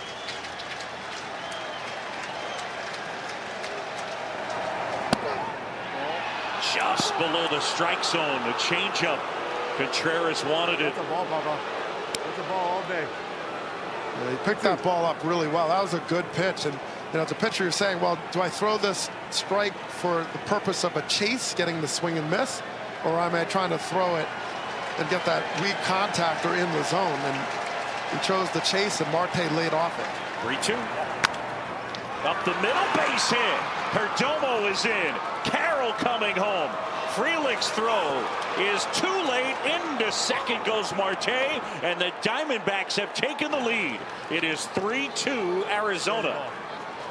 We know Marte, he laid off a tough changeup. Peralta had to come in with the fastball, and he jumped all over it and gets the base hit. Now you have a runner that can fly in Corbin Carroll, and Frelick in center after he gets the base hit up the zone, and he gets that ball on top of it. Now watch Frelick here, fields it to the side. Now you got to keep this ball down, and he airmails it, misses every cutoff man on the planet. And once that happens, you're now giving Marte and the Diamondbacks a chance to put themselves in scoring position. So you got to get that ball down, and Carroll's too fast. You're not going to get him. Freddie Peralta out of the game. Abner Uribe is coming in. The Diamondbacks have the lead. Well, here's the hard-throwing right-hander Abner Uribe as the Diamondbacks have pushed across 2 and taken a 3-2 lead. And you look at the numbers, we saw him last night, a scoreless inning, a 1.76 ERA. A guy coming into this major league season, Dougie, with 88 professional innings. Incredible. I mean, a meteoric rise to the big leagues, and they handled him with care, tried to protect him. And he just has an incredible live arm with a lot of sink. So you're playing the card that they're going to get the ground balls, you're going to get some swing and miss, and hold that D-backs where they are. Yeah, the first one missing.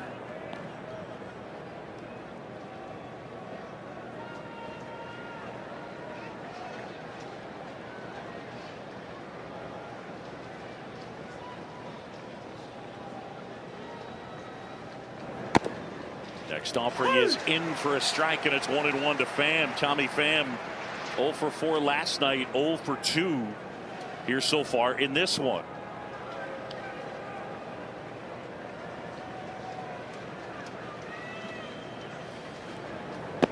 And that one downstairs. Well, that's a good take, and he's just so good at not chasing pitches. This is 99 miles an hour. He threw 2 from the same window and right down by the corner. Then he throws a slider, and Pham didn't even budge. He just knew it right away it was a ball. A swing and a miss. It's amazing that he has such a good eye. That's the term. And this is a guy who had major eye surgery back in 2011. He has keratoconus, a thinning of the cornea is the condition, and he has to wear a certain specific type of contact. Well, did they give him Steve Austin's eyes?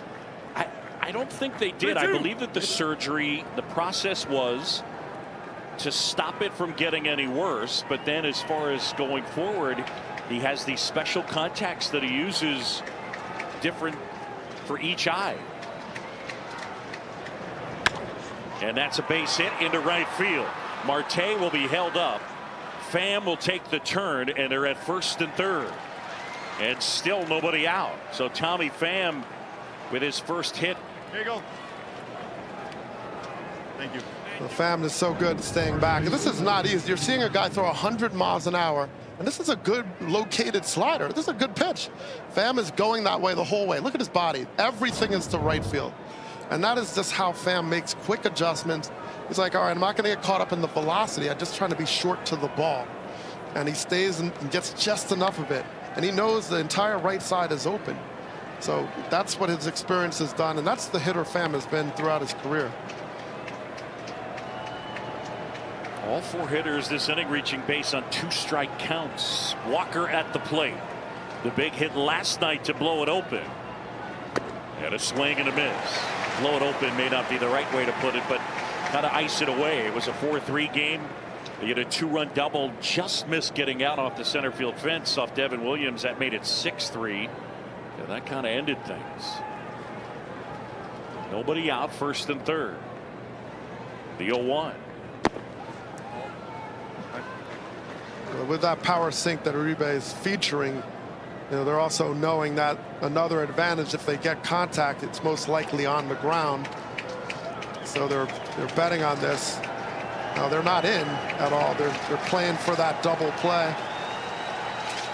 The 1-1 popped up, foul territory, and that one over the screen. Thank you. Here at American Family Field, the Diamondbacks trying to eliminate the Brewers. Arizona crawling into the playoffs, winning 84 games. Meanwhile, the Brewers won their 3rd Central Division title in the last 6 years. They won 92 games. 5th time they've been in the playoffs the last 6 years.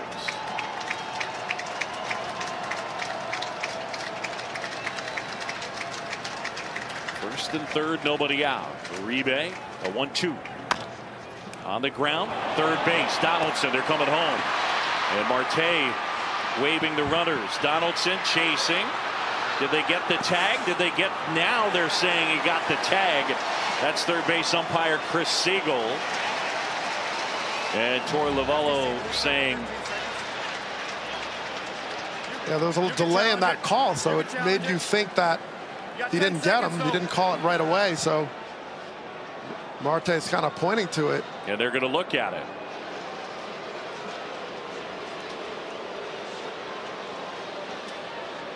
So a tag play. This is interesting. I don't know why they brought.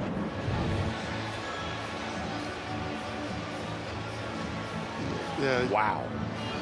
I can't tell whether he got him there. It looked like he got him. Turn the music let's off. see. Arizona is challenging the out call. I think he got him on the heel there. So again, the call on the field is out as we take a look at the replay review powered by Zoom. Well, remember, the call on the field is every bit important because that's the standard by which you can overturn it. Call in the field is out. A late call by Chris Siegel. It did look like Donaldson got him on the heel, right? So he's jumping at him, and then you're like, oh, does he get his back pocket there? It looks like that might even get it. Does he get it here in the back? That's where I think he got him, right there on the back of the right heel, but not certain. That's when Marte looked back. But there was no call initially. And right here, does he get him? Yeah, it looks like that the glove move there, so it does look like he got him on that right heel. I mean, wow, whisper close, and this is what these replays are. Every call. It's unbelievable. We saw the significance yesterday. All these calls took runners out of scoring position. I mean, it was significant. Alan Porter, what do you say?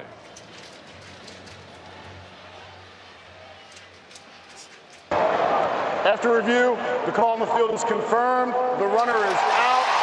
Arizona loses their first challenge. So Arizona, the Diamondbacks lose their first challenge. You get 2 in the playoffs. Torey Lovullo deciding to take a shot at it. So now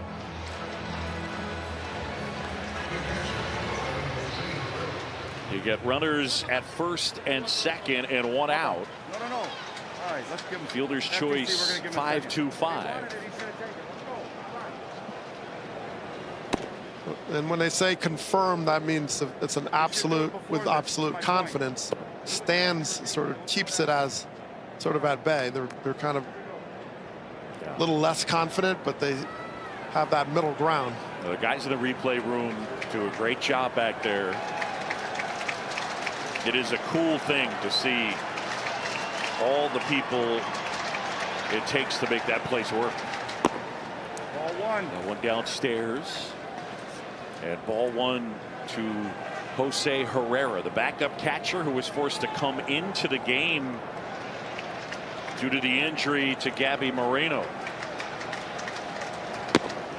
And the pitch is low at 100 miles an hour. And it's 2-0. News from earlier in the day, the Diamondbacks extended general manager Mike Hazen. So they gave him a 5-year extension. Mike telling me prior to game 1, I'm not going anywhere. 1,000%, 1,000,000% I'm staying in Arizona, and he is now with a new extension. 3 balls, no strikes.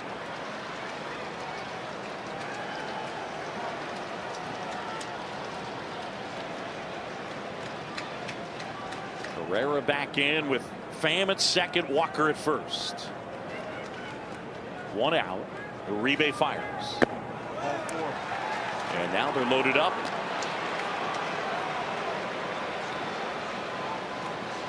Oh, that's a calm at bat by Herrera, considering he's coming off the bench as a catcher, thrust in the postseason, and he took those pitches with confidence and seemingly picking up the ball well. And that's 100 miles an hour, by the way.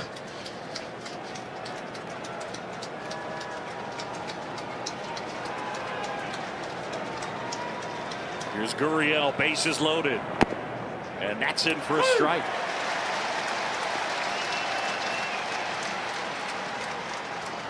Gurriel 0 for 4 last night, 0 for 2 here in this one, but a dangerous hitter. And that wild pitch gets past Contreras, runner coming home, tag, save. Pham is in to score, and Uribe colliding with Pham and doing some stretching, and the trainer and Craig Counsell are going to come out. Abner Uribe frustrated with himself on that wild pitch, and the Diamondbacks have a 4-2 lead. You know, it's always tough. It's a little bit of a scary play when the catcher goes back and he has to throw as the pitcher's running towards the runner. I mean, it's an inevitable collision, and you're trying to catch it and tag, but you're not familiar as a pitcher of covering the plate. Looks like he kind of gets his spike on his ankle, and Pham slides in. But you got 2 guys going in motion towards the same point from different directions, and a catcher throwing the ball 95 miles an hour trying to get the ball quickly. Yeah. I mean, it is an inevitable problem. So Uribe visited by the trainer, the manager, and the pitching coach. Well, you mentioned Gurriel and his at-bats, but I'll tell you that last at-bat where he grounded to third, the 10 pitches that it took for it to happen were critical. It just wore, it wore Peralta out to a certain degree. Now, the wild pitch was a factor for Abner Uribe for as good as the ERA and the sinker and the strikeout rate were.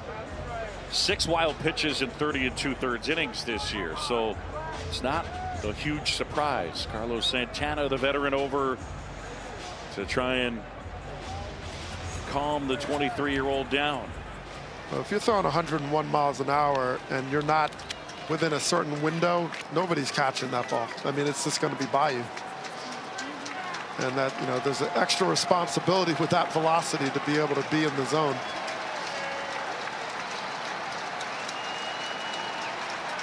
Infield in now, 2nd and 3rd and 1 out. Ball on the strike on Gurriel. And that one is in there, and it's 99 cutting across the inside corner.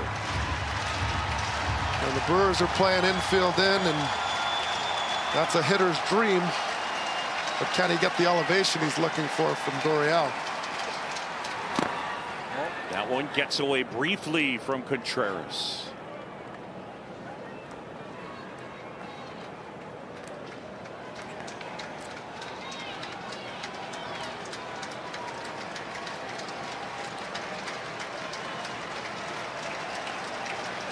Infield in. Arizona has scored 3 times. In the air, out towards shallow left field, and it'll fall for a hit. In to score is Walker. Stopping at third is Herrera. It's an RBI single, and it is 5-2 Diamondbacks. Well, Gurriel is really good at staying in the zone with his swing, and he just gets jammed, but the jam created the weak contact where the ball, look at the ball backing up. It's a slider that doesn't really break. It follows Gurriel, but he stays inside, gets jammed, and the ball just falls in right in front of Yelich, who's playing fairly deep, and that's it for Uribe. Pitching change here in Milwaukee. Abner Uribe done for the night, and the Diamondbacks lead at 5-2.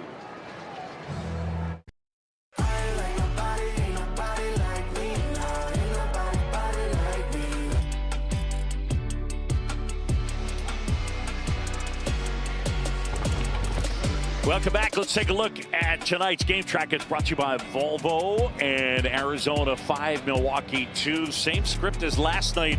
Milwaukee leading early. The Diamondbacks rallying for Zach Gallen after a bumpy first inning. It's 5 innings and 2 earned runs. Meanwhile, all 5 runs for Milwaukee scored in the first couple of innings. Hobie Milner will take over.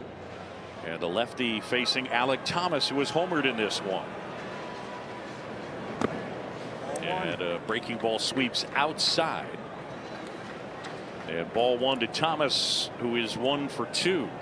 And Milner, big curveball. That's what he throws his primary pitch. He mixes it with sinker and fastball. On the ground to short. Adames steps on the bag, throw to first, and it's a double play. So they get out of it, but Arizona scores 4 times, and the Diamondbacks lead it. Oh, sausage race. MLB postseason. It's like a giant sausage race, right? Something like that. It continues with the division series. And that starts Saturday. It's Fox at FS1. They'll have coverage of the American League with the Orioles and Astros waiting for the wild card winners. It'll be TBS on the National League side. The Braves and Dodgers await the NL wild card winners. The winner of this series will take on the Dodgers. Zach Gallen getting back to work. Gallen 33 minutes between pitches. It's always curious to see how much, if at all, it impacts the pitcher. And he delivers an off-speed pitch for a strike to even the count. Phillies leading the Marlins 2-0. That's in the bottom of the 4th. 2. And the winner of that series will take on the Atlanta Braves. You know, Gallen has just quietly just shut the Brewers down. I mean, it hasn't been like as sharp, but he's accomplishing it. Ball 3. 3 balls and a strike on Carlos Santana. Couple double plays, one that knocked his glove off, but he's kept the ball on the ground. He's hitting his spots more, and all of a sudden you look up, you're like, oh, he's in the 6th inning again.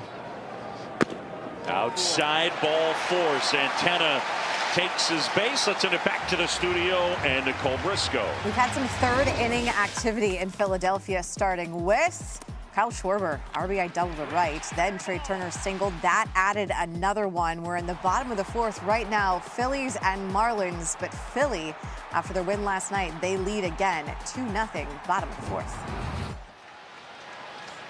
Nicole, thanks. As Mark Canha takes a curveball for a strike. Canha with a pair of singles. The Brewers needing to rally to keep their season alive. We're in the bottom of the 6th. And a foul ball pushed out of play to the right. Now, these 2 hitters, you're seeing a little bit more of the cutter. It's not a pitch he throws a lot, 10% on the season. Santana is clearly a strategy. They're trying to throw him that cutter as he can get long, and he hasn't hit his spots with it, but he's weaving it in now. Here's a swing and a line drive center field. Thomas there to make the catch. Canha hit it on the button, but the center fielder there, and there's one away. Tell you one of the things these 2 teams have in common. In late September, Torey Lovullo had Dustin Pedroia speak to his team. He gave him a pep talk before a game against the Cubs at Chase Field. As Gallen fires. And on the other side, Craig Counsell, his bench coach Pat Murphy, coached Dustin Pedroia at Arizona State. Craig Counsell had Dustin Pedroia speak to his team in spring training. So tongue planted firmly in cheek. The winner of this one, someone is going to turn around to Pedroia and say, Petey, did you give a better pep talk to somebody? And Lovullo, they were playing the Cubs, and Torey Lovullo said, don't you go over to the Cubs locker room and give the same speech. Pitch downstairs, and of course on the Cubs side, David Ross and Mike Napoli on the coaching staff. David Ross, the manager, Napoli, the first base coach. Those 3 guys won a World Series together in 2013 in Boston. Sal Frelick here, 1-2. His favorite player growing up, Dustin Pedroia. That one flipped foul the other way. Frelick, who grew up in Massachusetts, played his college ball at Boston College. He was the Brewers' 1st-round pick in 2021. So he's come quickly. Really good athlete, tough player. The 1-2. And that one is low. Well, I love how Frelick is so good with the wall. Like, when you have an outfielder that's very confident and comfortable going up against the wall and uses this every ounce of space to take away those extra base hits, because the stakes are so high with balls at the wall. Those are the extra bases. He loves it. He'll run it to anything, and that is just, he's already made his mark that quickly.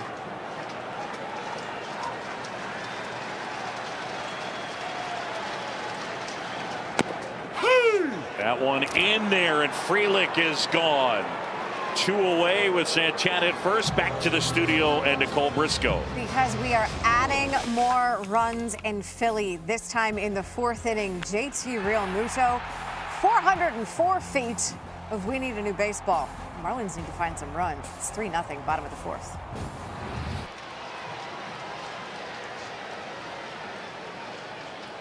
There's Adames now. And he pushes one foul. I would also add to the Dustin Pedroia part of the story.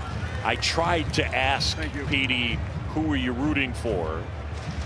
And he did say I only played for one organization my entire career. There is only one team that I root for. Right. And that, of course, the Boston Red Sox. I was going to say the Montreal Expos, but I would have gotten that wrong. Adames waits.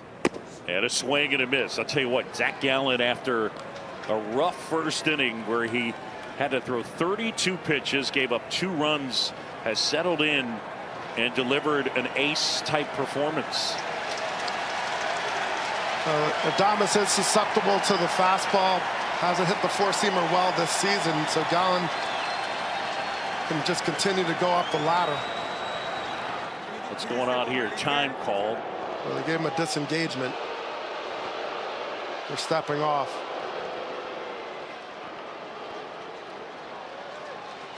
Gallen about to throw his 100th pitch of the night. 0-2 to Adames. Swing and a miss. Gallen gets him. He pitches around a leadoff walk, and we're headed to the 7th. Diamondbacks 5, Brewers 2.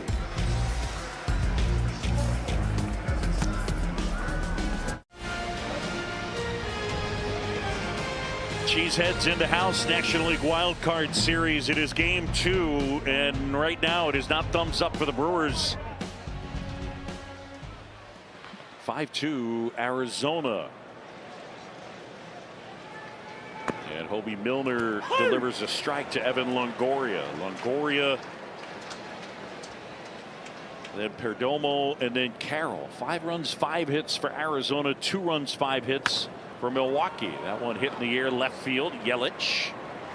And out number 1. All right, a reminder, MLB celebrates Hispanic Heritage Month by recognizing the contributions made to our game by the Latino baseball community, past and present. Follow at Los Mayores at MLB and visit losmayores.com for full coverage. Got to roll my R's. Yeah. Still practice. I think Alex Cora is listening. I know he's judging me. He should be judging you, man. Get the R roll going. 0-1 down. And that's in for a strike. Perdomo didn't like the call. K-Zone said it was a strike. Perdomo has lined out and he has walked and scored. Remember, their opening day shortstop was the veteran Nick Ahmed. He won a couple of Gold Gloves. Ultimately, in September, they called up their top prospect. He's a shortstop, Jordan Lawler. And they DFA'd Nick Ahmed. And that was not easy for Torey Lovullo and Mike Hazen. It was emotional. It was hard. It was hard for Ahmed as well. A guy that had contributed so much to the organization. Brilliant defender in his prime. And that it happens to every player. The changing of the guard, and he was an elite defender, and now they have more elite defenders. It's amazing. I mean, Lawler's really good defender, but they also have Perdomo. There's Mike Hazen. That one hit foul. Mike Hazen rocking. I'm going to say, oh, now we're on. Wait, he knows we got him. He knows we got him. Oh, there he is. There we go. Yeah, it's kind of like a awesome jacket he's rocking. That one cut on and missed, and it's a strikeout. Yeah, guys, as Corbin Carroll comes to the plate, great anecdote about how quickly he's matured in this game and where that started. Back in 21, when he was out most of the year with a shoulder injury, Josh Barfield, former Arizona executive, suggested, come to Arizona. He was at single A at the time. Come back to Arizona, come to Phoenix, watch our games, learn the game. So he sat behind home plate with one of their advanced scouts, Jeff Gardner, and they just talked the game. And I asked Jeff today, like, was this 10, 20 games? And no. This guy came for about 50 games, sat with me, and not only did he sit and watch, he was asking all sorts of questions. They got the iPad out. They're going over spin rates in real time. And they look back at that as just the beginning of a great, quick process with him. In fact, Jordan Lawler, another top pick who got hurt, came and joined them. And it became a thing that season. And both these guys are now in the majors. It's incredible. And I played with Jeff Gardner, a phenomenal hitter in his own right. And just an incredible commitment to the game.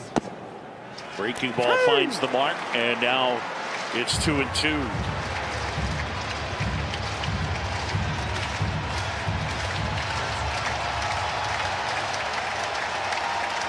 The pitch. And a little roller to third. Donaldson on the backhand unloads, safe at first. Carroll close to the fastest player in all of baseball this year, and too tough to get down the line. I mean, left-handed batter, and he gets jammed, and sometimes when you get jammed you get stuck for a second, but the speed, just the concentration in the straight line going through the zone. Donaldson did everything he could, but in the transition he couldn't get the velocity on the ball to get there in time. And once you lose velocity on a throw with a speedy runner, he's just going to outrun the play. Carroll number 9 in sprint speed in the majors this year, and number 2 in terms of home plate to first. Ball 1. I mean, that's fast. He's fast. So a 2-out base runner. Diamondbacks have 6 hits, only 1 was hard hit. Marte up here.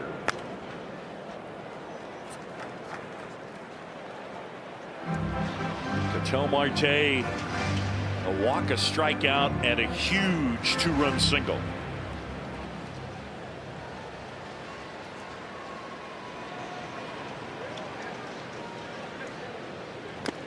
And that one fouled off. And every time Corbin Carroll goes back, you see McKay come in, their coach, and he just whispers in his ear. He's giving him information. How fast is he to the plate? What's his tips? What is he trying to do? What are you looking for? And they were the best base stealing team on the planet. I mean, they just kept running teams out of the stadium. 87% success rate this year. A lot should be attributed to Dave McKay and his strategy. 1-2 upstairs.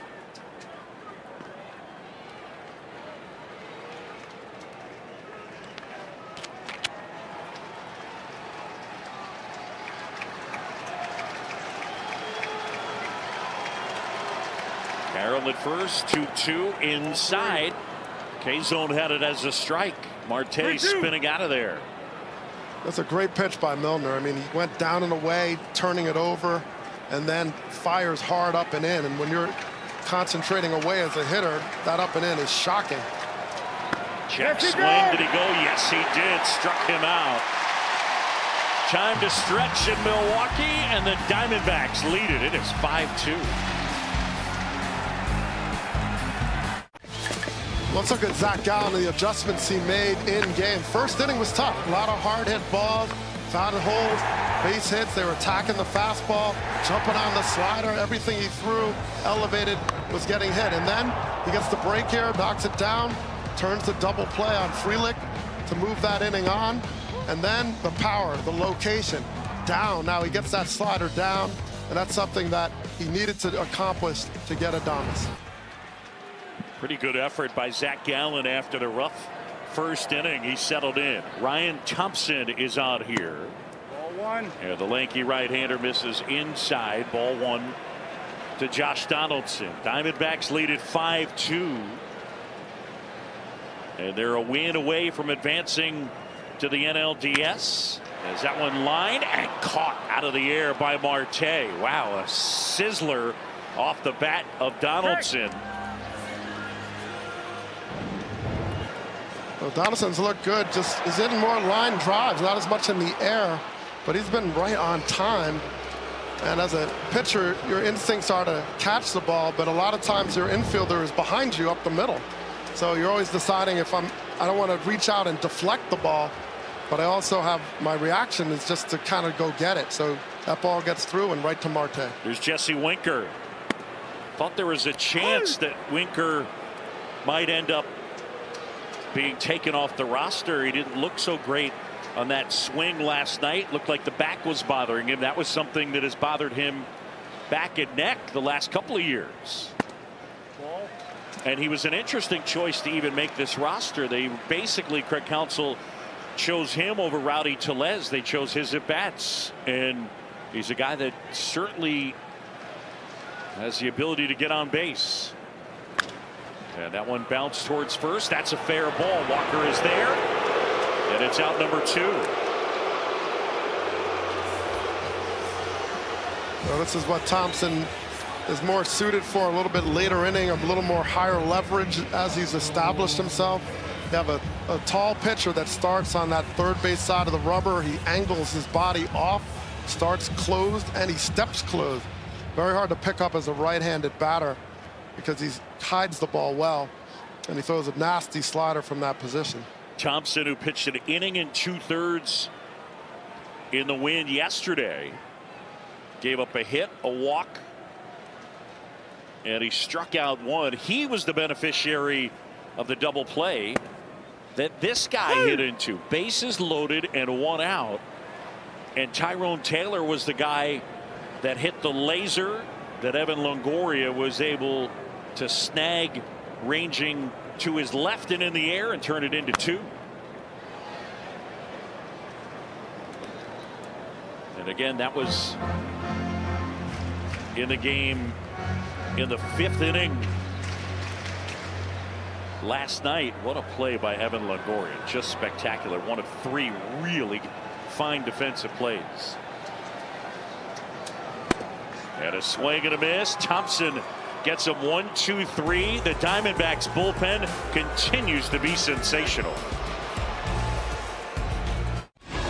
Welcome back. Let's take a look at tonight's active play of the game, and it's brought to you by the Wells Fargo Active Cash Credit Card. Well, the Arizona Diamondbacks taking the lead on the knock by Ketel Marte. The hair from Lourdes Gurriel Jr. is sensational. Multi-run comeback wins, first 2 postseason games. And you go back to the Yankees. They did it in 2009. They won the World Series that year. The Rays 2008. And they got to the World Series that year. New pitcher will take over, Elvis Peguero.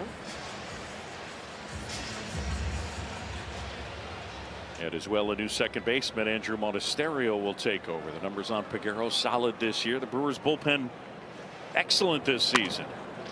Hit on the ground. Adames spinning, throwing, and Santana with a nice pick. And they get Pham at first.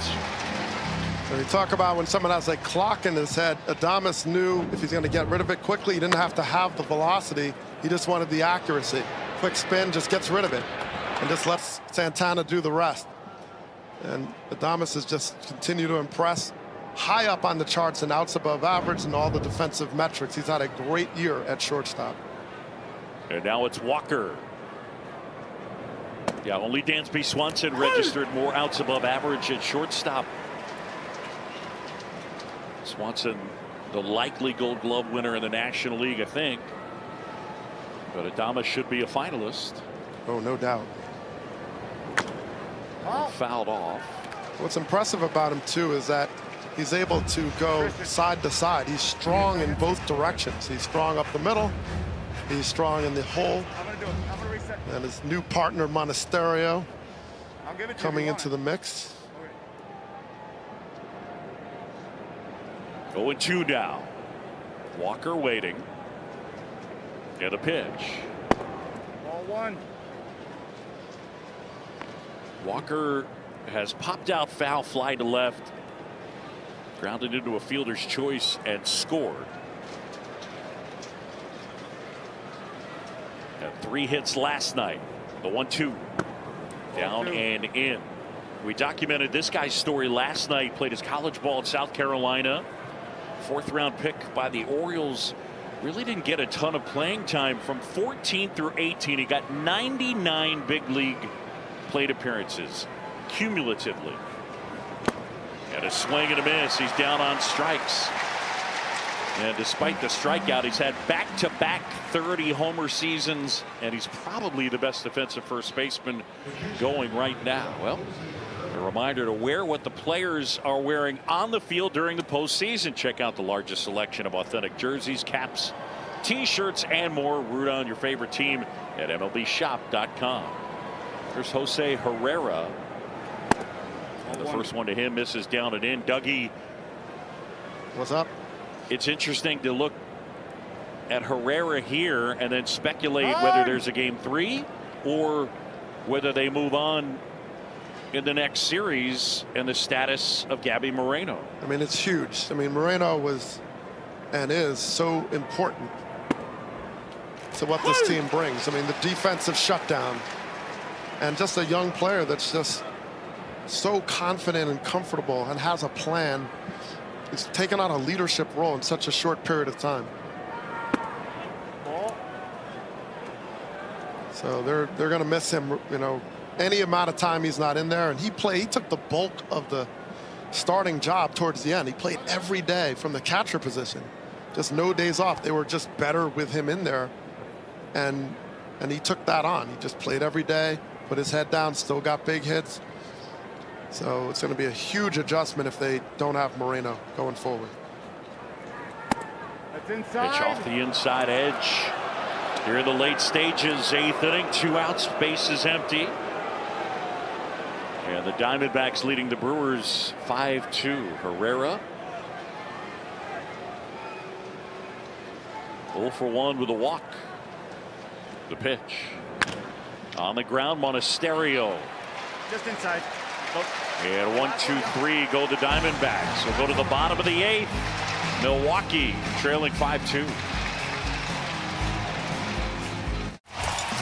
Back here in Milwaukee, and a look back in the 2nd inning. Bryce Terang on a follow through, clipping Gabby Moreno on the back of the helmet, and it forced Moreno to leave the game with a head injury. Jesse Rogers, this has implications not just for a potential Game 3 if the Brewers are able to rally, but for their next series. Yeah, but there is some wiggle room, guys, when it comes to a catcher who's been diagnosed with a concussion. Normally, a player has to be inactive for 7 days, but with a catcher, if he's cleared, he can come back, and that means he could join them mid-series if he's cleared. Good bunt by Yelich, and he's aboard. And he puts down a bunt single against the new pitcher, Kevin Ginkel. And this place has come alive, American Family Field. This is as loud as we've heard it all night. Well, what a great bunt by Yelich. I mean, this is textbook, just dead in the ball. And he knew he had time, so he didn't rush out of the box, which is what gets you in trouble. He just waited for the ball to hit the bat and put it right on the line. Ginkel was sensational last night with a pair of scoreless innings. The Arizona Pen in Game 1 went 6 1/3, gave up 5 hits and no runs allowed. 5-2 Diamondbacks. And the pitch on the ground, base hit, right field.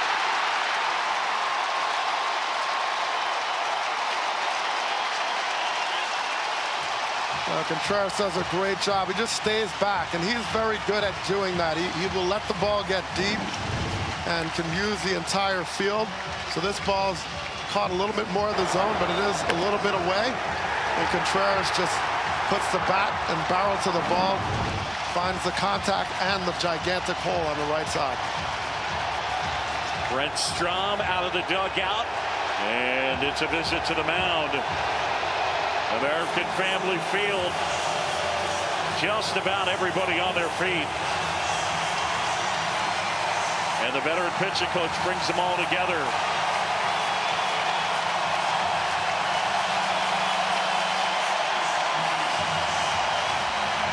Asked Craig Counsell pregame, okay, we played roof open last night, roof closed tonight, what's the difference? And he just looked at me and he said, just louder. Now again, if there is a Game 3, if there are 2 games, this game will be at 3 Eastern on ABC. If there is only 1 game, it will be at 7 Eastern on ESPN. Santana at the plate. And that is in for a strike.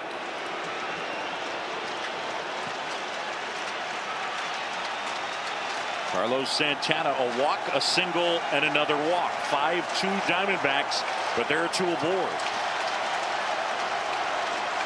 And a pitch. Santana reaching and just got a piece of it. Ginkel throws a four-seam fastball, but a slider almost equally.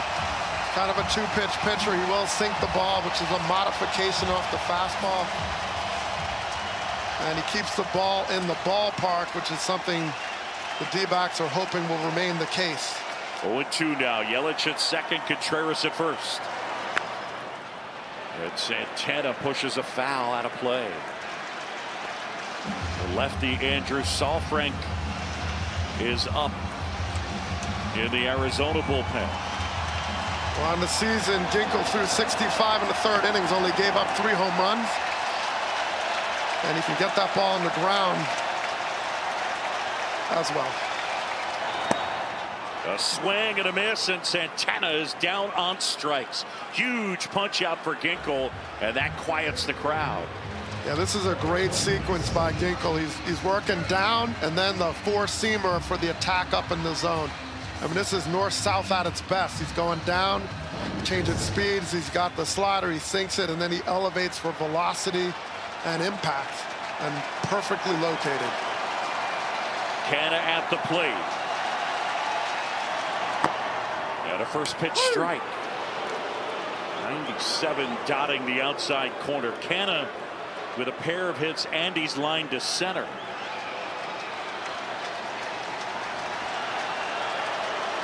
First and second, 1 out. Brewers trail by 3. Well, that's fouled off. If the Brewers lose this game, their season is over, despite 92 wins in a Central Division title. And then you can't help but wonder the status of that man, Craig Counsell. His contract is up, and it remains to be seen where he will be next year. 0-2.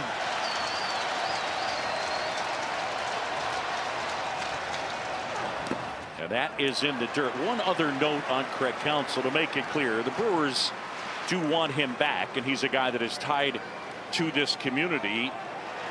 It's his 8th full season, 9th overall. Milwaukee will always be home for him, but he just wanted to wait until the end to see. 1-2. And now it's 2 balls and 2 strikes on Canna. Brewers have out-hit the Diamondbacks 7-6. No errors for either team. Well, it's pretty stressful to negotiate your future in the middle of a series and a season. I mean, a lot of people just push it off, and that's a good way to operate. 2-2. Canna lines one to right. Coming on Carroll. Can't get it. It'll fall for a hit. Yelich stops at third, and they're loaded up. Well, look, you have a right-handed batter that a ball is slicing away from you, and you know you have a lead. You have to be very careful not to play this ball into something more. If he lays out here and misses it, it's going in the corner. There's nobody behind him, and now that base hit turns into a base-clearing triple. So that's the decision you make. You preserve the lead. Don't be a hero. Another example of Carroll making that mature decision to step back and preserve the double play. Torey Lovullo going to the pen. Bases loaded and 1 out. Okay, thank you. Bernie Brewer trying to get the crowd going. American Family Field in Milwaukee. The roof is closed. It is loud, and the Brewers try to rally. It started with a Yelich bunt base hit. He had 1 bunt hit all year. And now the rookie left-hander Andrew Saalfrank made his big league debut in September. 10 1/3 scoreless innings. He's got a real good sinker and a really good curveball. All loaded up. They'll face Sal Frelick. And that one is in for a strike. There's the curve. Pinch runner at first base is Joey Wiemer. So he'll run for Canna. The 0-1. And that one a little bit low, although K-Zone had it middle in for a strike. Frelick caught a break. Well, it was the way Herrera caught the ball. He smothered it into the ground, and it kind of like took the ball out of the zone. Here's the pitch.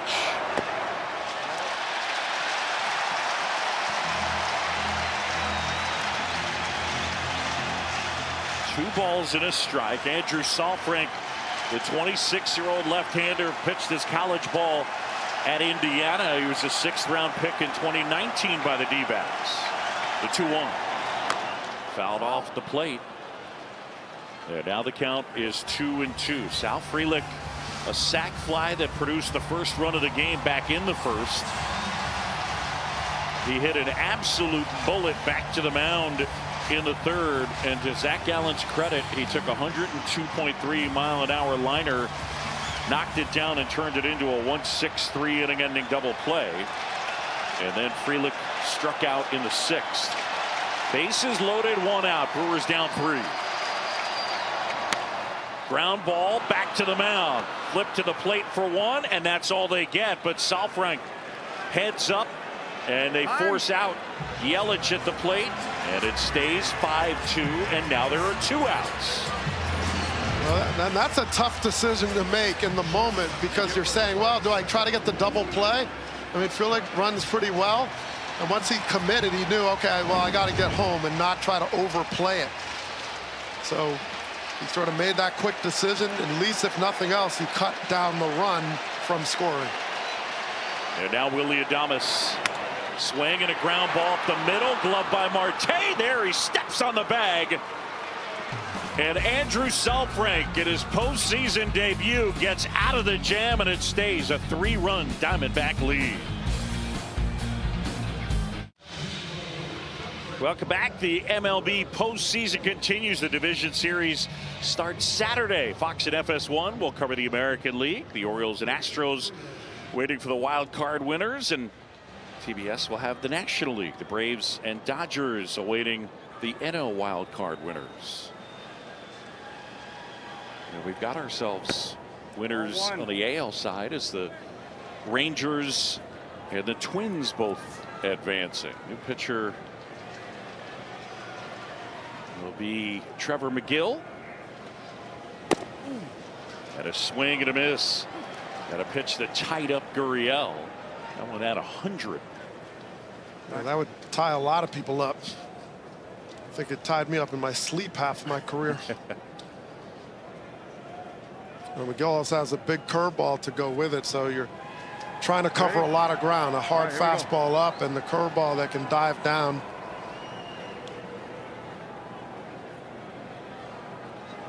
Ball to strike, the pitch. And that's in there. That one at 102. A ball and 2 strikes now. Gurriel and then Thomas and then Longoria scheduled. Diamondbacks lead 5-2. Here comes. A little bit high. You know, is that extra 2 necessary? What's that? You know, you're already throwing 100. Right, do you need the extra 2 for the 1? That's like, that's just insult. Spoken like a true hitter, Dougie. The 2-2. Inside corner, got him. And Gurriel is gone. I mean, the command on this pitch are just impeccable right here. I mean, elevated, he went in, he went out, and then he puts this one right on the black at 100. I mean, what do you do with that? If you're not 100% sold out to hit that pitch, you're not going to do a lot with it. There's Alec Thomas, and the pitch inside at 101. Someone get this man Tylenol or something. You know, like, I mean, the fever is serious. Thomas fouls one away down the left side. Thomas got the Diamondbacks on the board. They were down 2-0. His solo homer in the 5th off a changeup from Freddie Peralta made it a 2-1 game, and then Arizona with 4 in the 6th took the lead, and that's where we are. It's 5-2. And a swing and a miss. And now 1-2. You see the curveball registering 87 miles an hour, so you're talking about 14 miles an hour difference between the two. So you're not only trying to adjust to spin and the way the ball's moving laterally, horizontally, but it's a change of depth. It's slower. And that's what makes that pitch so electric. Thomas fouls one back.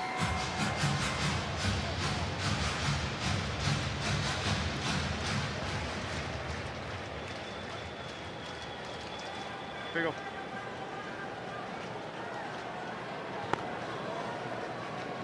Corbin Carroll, a couple of hits in this one, had the homer in yesterday's win.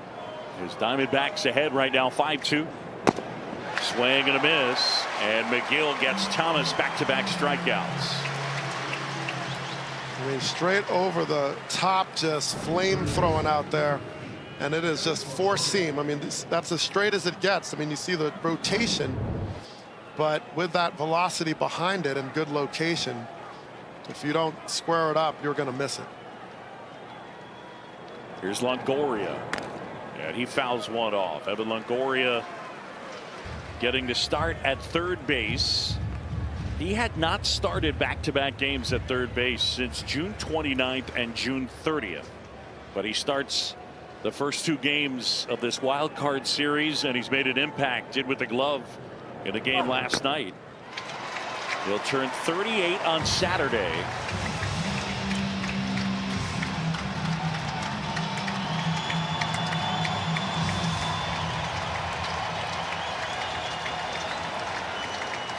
Longoria waits. McGill the 0-2. For Evan Longoria, this is postseason game number 37. McGill almost came out of his body on that last pitch, like an out-of-body experience. But I guess when you break like Mach 3, I mean, you know, it's like the Matrix or something. 1-2, 2 outs. The pitch just off the outside edge. McGill stumbling to his left. That one at 100. 2-2 on Evan Longoria. The Milwaukee Brewers, the Central Division champs, and on the brink of elimination. Craig Counsell's team down 5-2. They led it early 2-0. They led last night 3-0 early.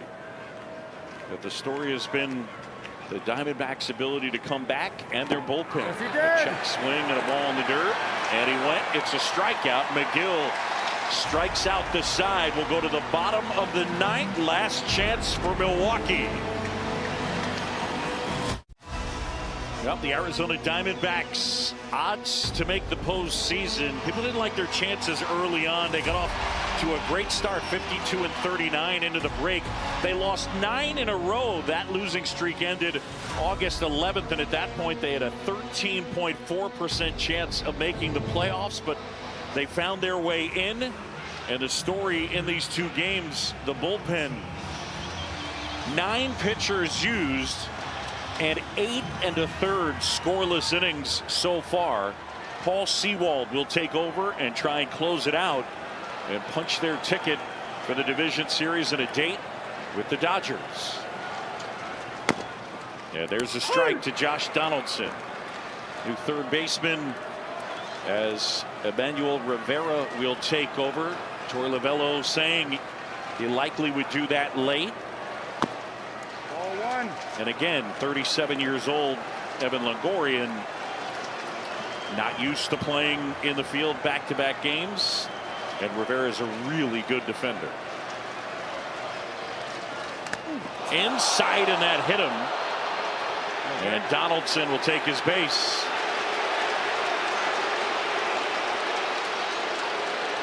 Sewald just ran the ball in. They're trying to tie up Josh Donaldson. It's a good strategy, but it got away from him. Watch how much this runs. Just keeps following him, so nowhere to go for Donaldson. And that ball just left his hand out of control and out of the strike zone. Brett Strom out of the dugout, and he'll go talk to Sewald. Well, Sewald's a guy that lives off of weak contact. He doesn't allow a lot of hard hit balls. So it's not a high velocity guy, but he lives off of deception. He has a sweeper and a moving fastball that he almost pushes to the plate. So it gives us almost rising effect. release point's very low, and he kind of reaches out as the ball comes in the zone. So hitters have a lot of trouble finding the barrel against him. And even though as a base runner, he can get that contact, that weak contact in the double play. That's the Diamondbacks' best case scenario. Andrew Monasterio getting to hit for the first time. And swings and misses. Monasterio, who came on defensively after they pinch hit for Terang. 26 years old, native of Venezuela. And a swing and a miss. This year, he played 92 games at .259, 3 homers. Got a decent idea of the strike zone. Donaldson at first. Brewers down 5-2 in the 9th. Yeah, that one a little bit low. K-Zone had it as a strike. It's a little bit Herrera. You know, he's not getting those frames and pulling the ball into the zone. He's kind of he's pushing it out of the zone. Just makes it a little harder to get that call. The 1-2. Check swing. And he's gone on strikes. And Monasterio asking Dan Bellino. And that is out number 1. Well, Herrera did a good job of catching that 3rd strike. He really framed it well. You know, watch his glove as he reaches out. He just kind of pulls it back right there at the last second. You talk about a game of inches. Well, that's an inch. And that ball is right on the black. What a great pitch by Sewald. So 1 away, and it's Tyrone Taylor. And there's the strike. Taylor 0 for 3. The Brewers down to their final 2 outs.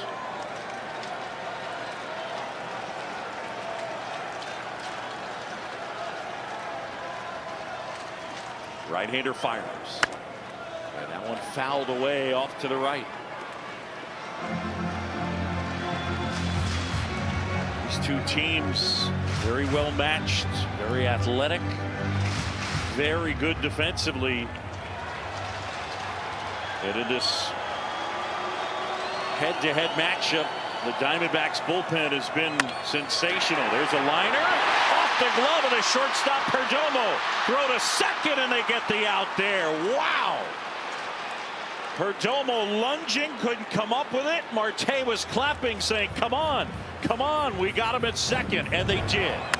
Well, Donaldson, it's not much you can do. It's a line drive, he got a freeze, but he took that extra shuffle step back to first, just out of caution. And once you get in that position, you can't really restart the engine to go towards second. And when he shifted back, sometimes you lose sight of the ball for a second, and then you're trying to recover. Here's Yelich fouling one back, and it's 0-1. Yelich with a pair of hits.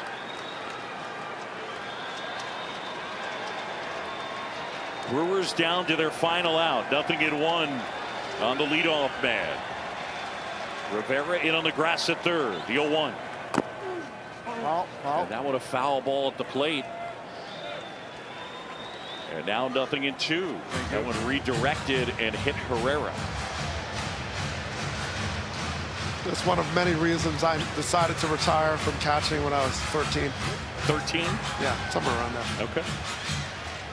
I announced my retirement. Was there a future? Was there a release?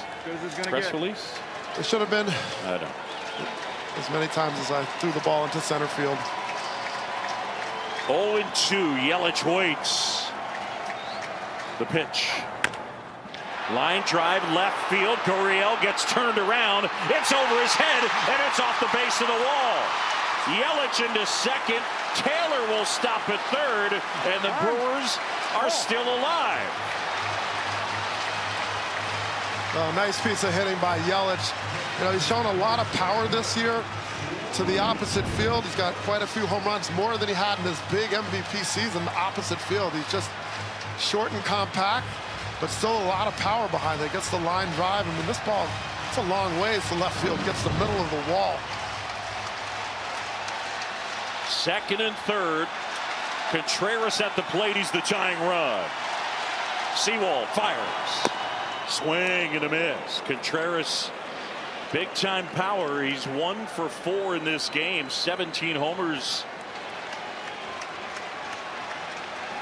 That's how many he hit during the regular year. 0-1. And that one fouled back. And now the Diamondbacks a strike away. Arizona trying to knock off the Central Division champs and move on to the division series. Seawald has the sign. 0-2. Here it comes. Swing and a miss, and that's it. The Arizona Diamondbacks advance to the division series as they knock off the Brewers. Paul Seawald closes it out, and the Diamondbacks come into Milwaukee and win 2 straight. And now Arizona will move on and take on the Dodgers. Well, what a performance, and you just have to circle their bullpen as the X factor. And this was not their strength coming into the series. This is more of the Brewers game, but their bullpen came in and did an excellent job of just shutting down the Brewer offense in all kinds of situations, with traffic, middle of the inning, high leverage, low leverage, lefties, righties. Their bullpen was impeccable. And that's how you have to live in the postseason. You have to have the bullpen. Even Zach Gallen, an ace, can't do it all by himself. They have to have someone who's going to close it out. And the Diamondbacks absolutely executed to perfection when it came to getting the ball in the middle of the game. See Zach Gallen out there, shorts and a t-shirt. Gallen and the Diamondbacks are moving on as they knock off the Milwaukee Brewers. And what a great job by the Arizona Diamondbacks bullpen, as they go 6 1/3 scoreless yesterday and then 3 shutout here tonight. Contreras gone, and that's the ball game. That's the series. Arizona sweeps Milwaukee. And the hug between Herrera and Seawald. Let's send it downstairs. Jesse Rogers with Zach Gallen. Zach, your first playoff experience results in your first playoff win. What's it feel like? Yeah, feels like a long time coming, really. Like I said, you know, when we clinched the wild card, we've been grinding through some things the last few years. So, yeah, we came into a hostile environment and got it done, so it's awesome. Take me back early in that game. 32 pitches to get through the first, but just 68 to get through the final 5. What did you change? Yeah, came out feeling pretty solid. Velo's up a little bit, maybe up a little bit too much. I came into Torrey after the first, and I was like, "You give me 110, I'll get you through 7." I lied, only got through 6. Don't even think about it.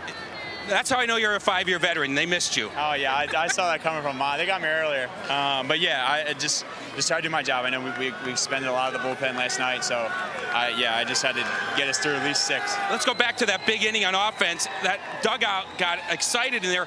You're the only one with a little nervous energy. 33 minutes between innings there. You're walking up and down the dugout, but I think you'll take the runs. But take me in that moment there. Yeah, you know, in the playoff environment, everything kind of speeds up. So I didn't know it was 33 minutes. I just knew I was sitting for a while. I went in to try and throw and keep it loose. But yeah, I mean, I'll take the runs anyway and get them. What do you think about your division rival, the Dodgers, next? Yeah, it's a good ball club. We've seen them a lot this year. Somebody we're familiar with. You know, we're familiar with Dodger Stadium, so you know, we're just going to celebrate this one, enjoy it, and then back to business tomorrow. All right, go celebrate with your teammates. Thanks. Back to you, Boog. All right, Jesse. Zach Gallen did a really solid job in that bullpen. Amazing hugs in the dugout. Torey Lovullo, his 7th season as manager for the Arizona Diamondbacks, 2nd time in the postseason, and it sets up the Dodgers and the Diamondbacks. Still baseball going on over on ESPN. The Phillies and the Marlins. If the Phillies win, they will advance to take on the Braves. So the celebration starts at American Family Field for the Arizona Diamondbacks. They sweep the Brewers and win this one, the final 5-2 in Milwaukee. The D-backs advance to the NLDS. For Doug Glanville, Jesse Rogers, and our entire outstanding crew, I'm John Shambi. Thank you so much for watching. So long from Milwaukee.